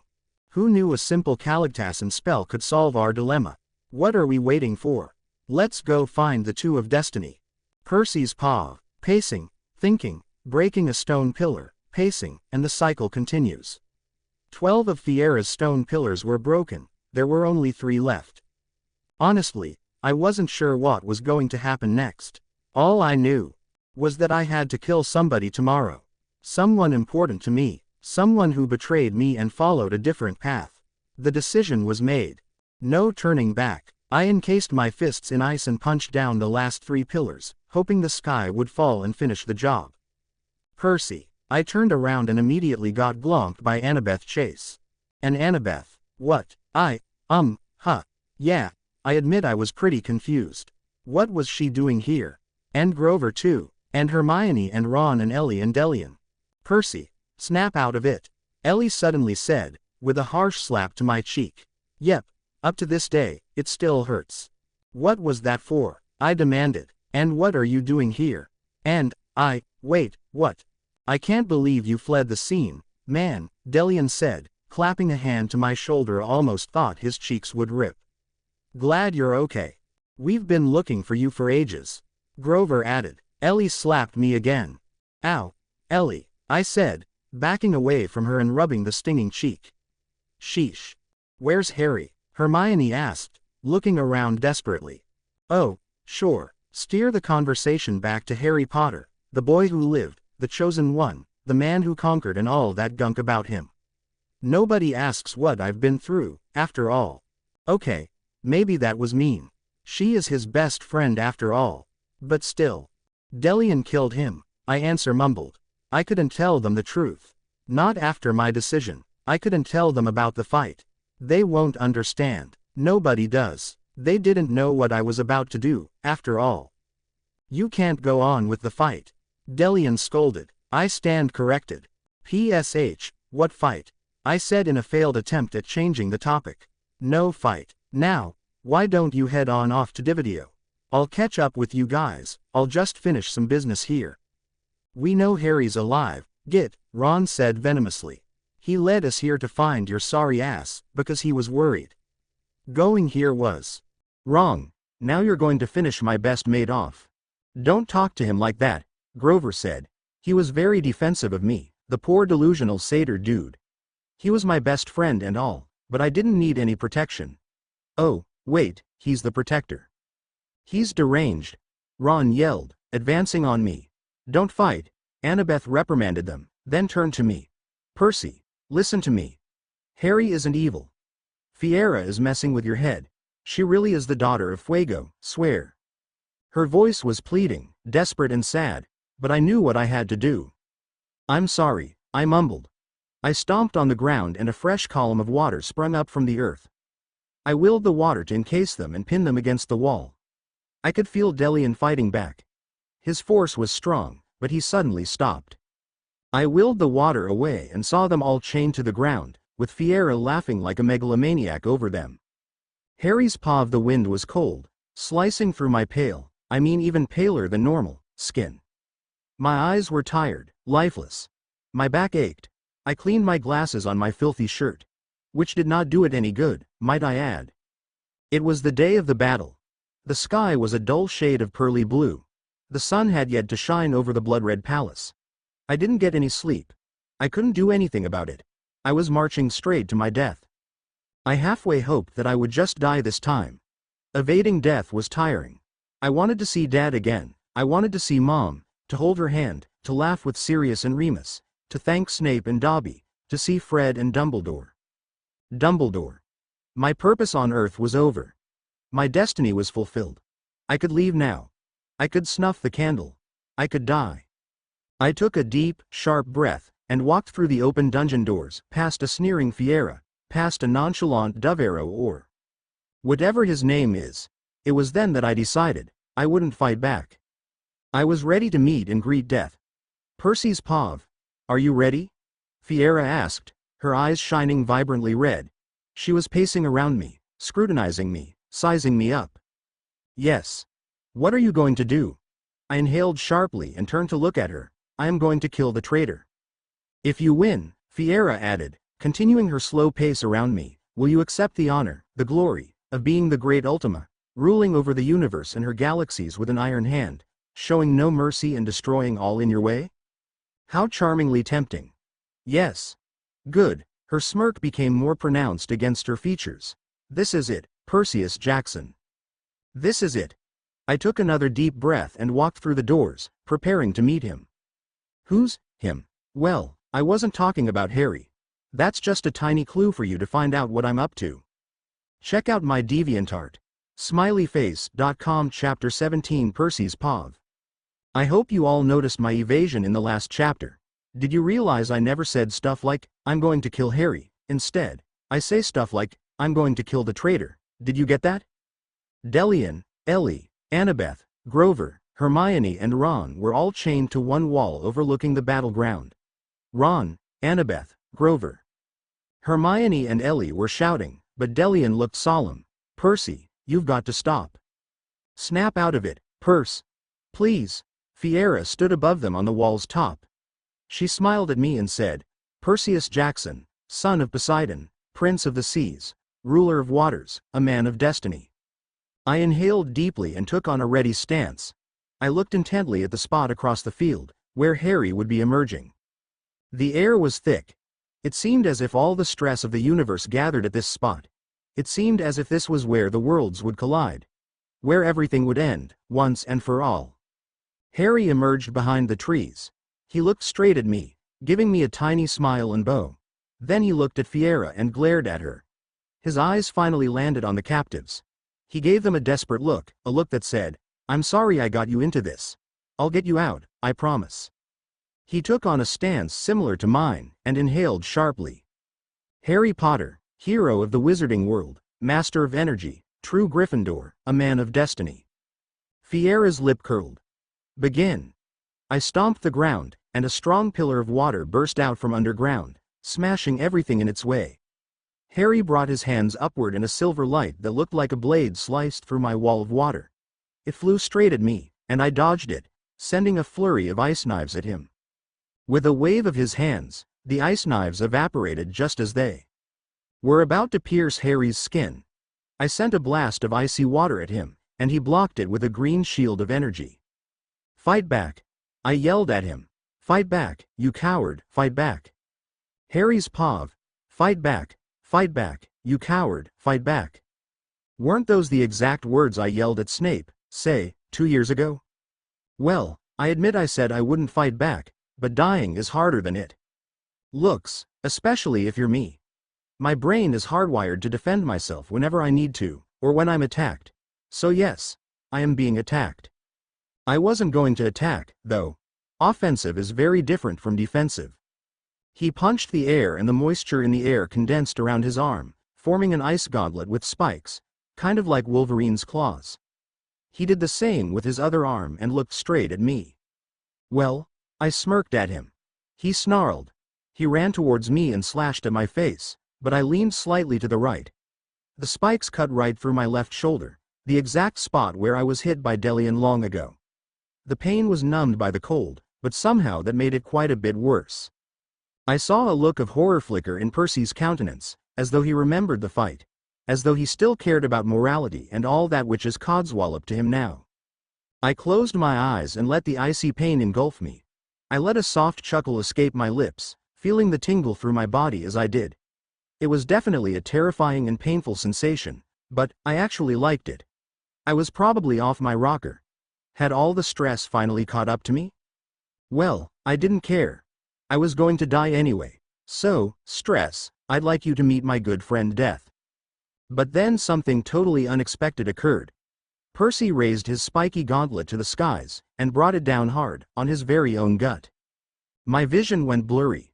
Blood poured out from him as my own trickled down my arm. My brain went numb. Stunned. Scared. Disbelieving. Shaky. He raised the gauntlet again. Stop. I raised both my hands and focused all my energy on his icy hands. His arms froze, no pun intended, in the air, and he couldn't resist the influence I had over him. I didn't need this. Not right now. But then something awfully terrible happened. It was something I thought I'd never have to deal with again. My scar seared with pain, and I doubled over, clutching my forehead. The force of the pain forced me down on my knees, trying to figure out what just happened. In my momentary confusion, Percy stabbed himself again. I didn't know what to do. The panic spread and quickly washed over me. Voldemort was gone. What was with my scar? Percy's trying to do himself in. I should stop him. He'd kill me. My scar. My scar. Suddenly, the pain was too much. My vision went completely black, and only one thing existed in the world: the vicious, venomous, poisonous voice of Fiera. Flaming Eye isn't the only thing I know how to do, Harry. I can make you go back to the worst, most painful moments in your life. Those moments that the brain seems to stop, and the only thing you can make out is the pain. What are you doing to Percy? I demanded from her, my voice echoing in the darkness. Nothing, she answered nonchalantly. He's doing that to himself. I've known it all along. His plan was to kill himself during the battle, knowing I needed him to become Ultima, knowing you were capable of resistance. But I've got a backup plan. Put you into as much pain as possible. Remember what old Voldy did to you? That's exactly what I'm going to do. And then, like she said, all I could make out was the pain. Percy's paw of blood was pouring out my gut. I could feel the pain, but then I saw, Harry was in even more pain. What was happening? He was kneeling on the moist earth, clutching the back of his head, screaming. "Heal yourself, Percy." It was Fiera's voice. I whirled around to look at her, but she was nowhere. Then I realized, the voice came from Harry. "No," I answered weakly. "Get out of his head. Heal yourself," she continued through Harry. "Or I'll make it worse for him." I didn't know what to do. I didn't, I mean it. I'll prove it. The pain through Harry was intensified. He was trembling, yelling even louder. Everyone chained to the walls was screaming, trying to snap him out of it. Ellie was trying to use her energy to suck Fiera's spirit out, but the magical chains severely weakened her strength.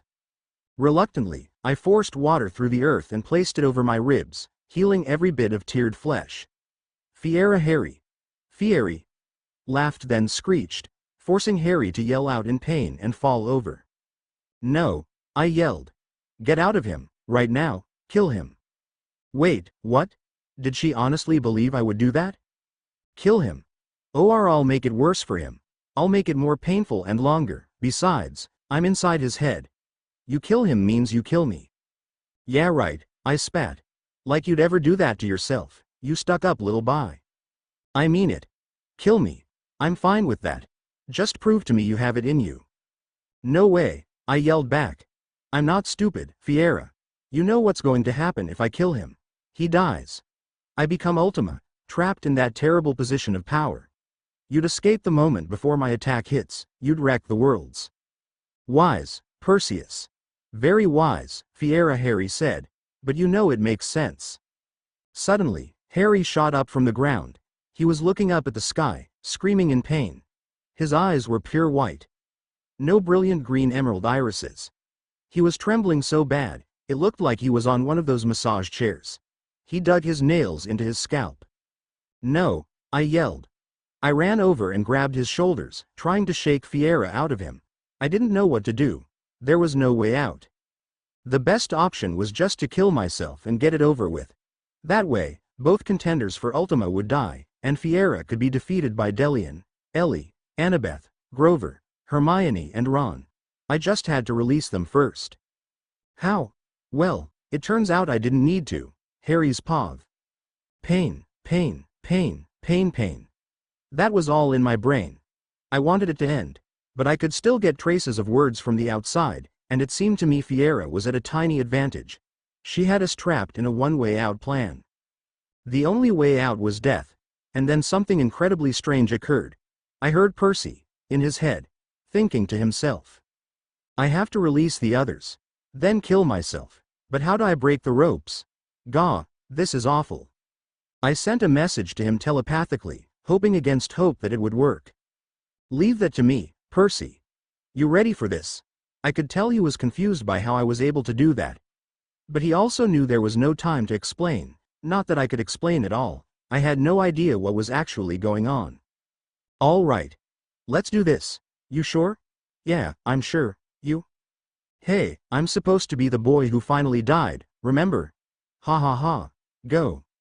I focused all my energy on the chain's energy cores and thought of a quick made-up nonverbal spell to break them. Kala ya an. Percy's pav bam. The chains blew off and the captives all scattered from the explosion. They quickly shook themselves off and ran over. I knew they would try to convince me not to kill myself. But I knew there was no other way. Before they could reach me, I made a small ice dagger and launched it straight through my heart, and then I let the pain wash over me. There were shrieks of terror from the group, but none as devastating as the one from Fiera. Harry. Whatever. No. What have you done? But at that moment, I drifted off. The last thing I saw was Harry becoming limp, falling to the ground in sync with me, and then it was all black. Is this heaven? No, man, you mean Elysium. What? Never mind, Harry. I can't see anything. Percy, where are you? I don't know. I can't feel anything. I feel like, nothing? Exactly. Wait, there's a light over there. Dude, I don't want to go there. I'm scared. Of what? We're already dead. Good point. But at that moment, the light flickered off. The two of destiny were drenched in complete darkness, and a voice rang out from everywhere and nowhere. "Hey Percy, it's Nico. Dad wants me to send you a message." Chapter 18. Nico. "Dude, where are you? I can't see a thing. Who's Nico?" "I'm Nico, Harry." Right, so anyway, Dad told me to tell you guys that you aren't dead yet." "What? Bloody hell. Yeah, oh, and Fiera's dead." "Why?" "The death of the two of destiny caused her demise, because making at least one of you the Ultima was her only purpose left. Let's just say she's disposable. One use only." "Oh. Wait, Nico person. I thought you just said we aren't dead?" "You aren't." "Phoo. We're confused. The core of life is purpose. We're all disposable. We're given a use in life, and we are only permitted to die once we fulfill that purpose. Most humans are only given one purpose, to live, but you two are special. Meaning, our purpose is to save the world. Isn't it fulfilled yet? Honestly, I want to see my parents. Sorry, Harry. Your purpose is not fully fulfilled yet. Don't tell me we have to beat up another bad guy.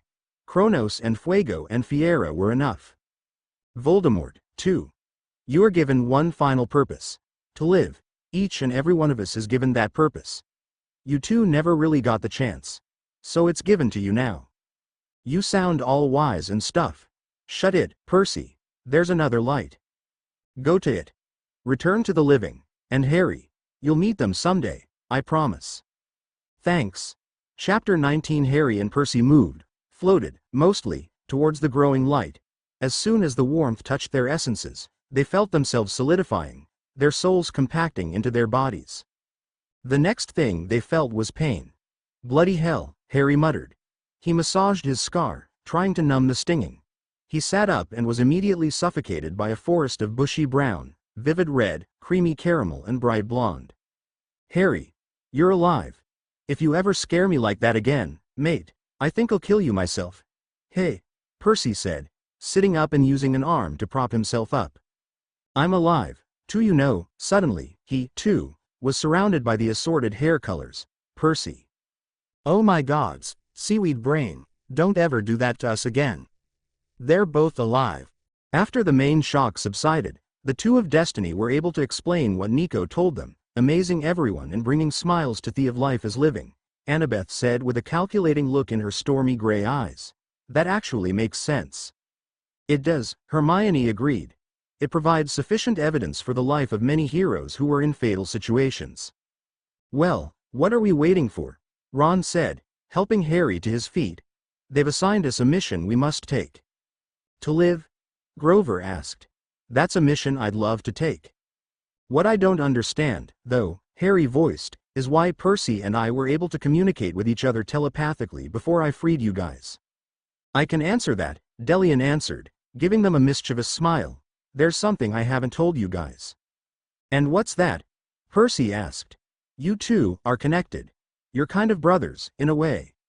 Brothers through dimensions. Why do you think you look so alike? Jet black hair, green eyes. That's not a coincidence." "Wait," Harry said. "What? You're one essence, divided into two people. Mind," Percy said slowly, blown.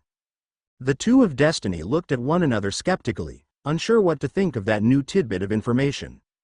"I guess I'm handsome both ways," Harry said with a shrug. Percy laughed, and Hermione slapped Harry playfully. "Nah, man," Percy said, clapping a hand on Harry's shoulder. "I'm better looking, obviously. I got all the looks of the essence." "That means I got all the brains," Harry countered with a smirk. Never mind," Percy said with a chuckle. "We're equal." "You guys have to go," Ellie said sadly. "If you're to finish your purpose, you have to do so in your own dimensions." Percy's pav, this is it. The moment we part. Goodbyes were exchanged, tears were shed, and hugs were shared. It never really occurred to me that we had to part. This is the last time I'll ever get to see my dimensional brother. It hit me, and I looked over at the people I may never see again. Harry, Hermione, Ron, Ellie and Delian. Delian was like a brother to me too. This is it. Harry's pav. "So, I guess this is where we say goodbye," I said to Percy softly. He was the only family member, sort of, I had, and he, too, would be ripped away from my life. Yeah, Percy said, matching my soft volume. I think I'm actually going to miss your accent and insults. And I think I'm actually going to miss your smart-ass comments, I countered with a small smile. Ta-ta, mate, Percy said in a very fake British accent. Bye, dude, I said, sounding every bit as stupid as he did. We gripped hands in that manhug kind of way, and then Ellie and Delian made us separate portals to return to our own homes. This was it. We looked at each other one last time. I watched as Percy, Annabeth and Grover walked into their portal and dissolved into blue mist. Hermione and Ron hugged me and walked one after the other into our gold portal. I looked one last time at Ellie and Delian. Thank you. No, Harry, Delian said with a smile. Thank you. Ellie approached me and planted me a tiny, soft and delicate kiss on the lips, smiling as she pulled away. Goodbye, boy who lived. Gee, goodbye, I said, a bit shell-shocked. I'll try to keep out of trouble. We all know that's impossible, Ellie said with a wink. I smiled at them both one last time. Then I walked into the portal, and dissolved into the arms of Ginny, who looked ecstatic to see me. And so the two of Destiny went their separate ways, looking forward to leading their very own normal lives. Unfortunately for them, nothing is ever normal for the two of Destiny. The end.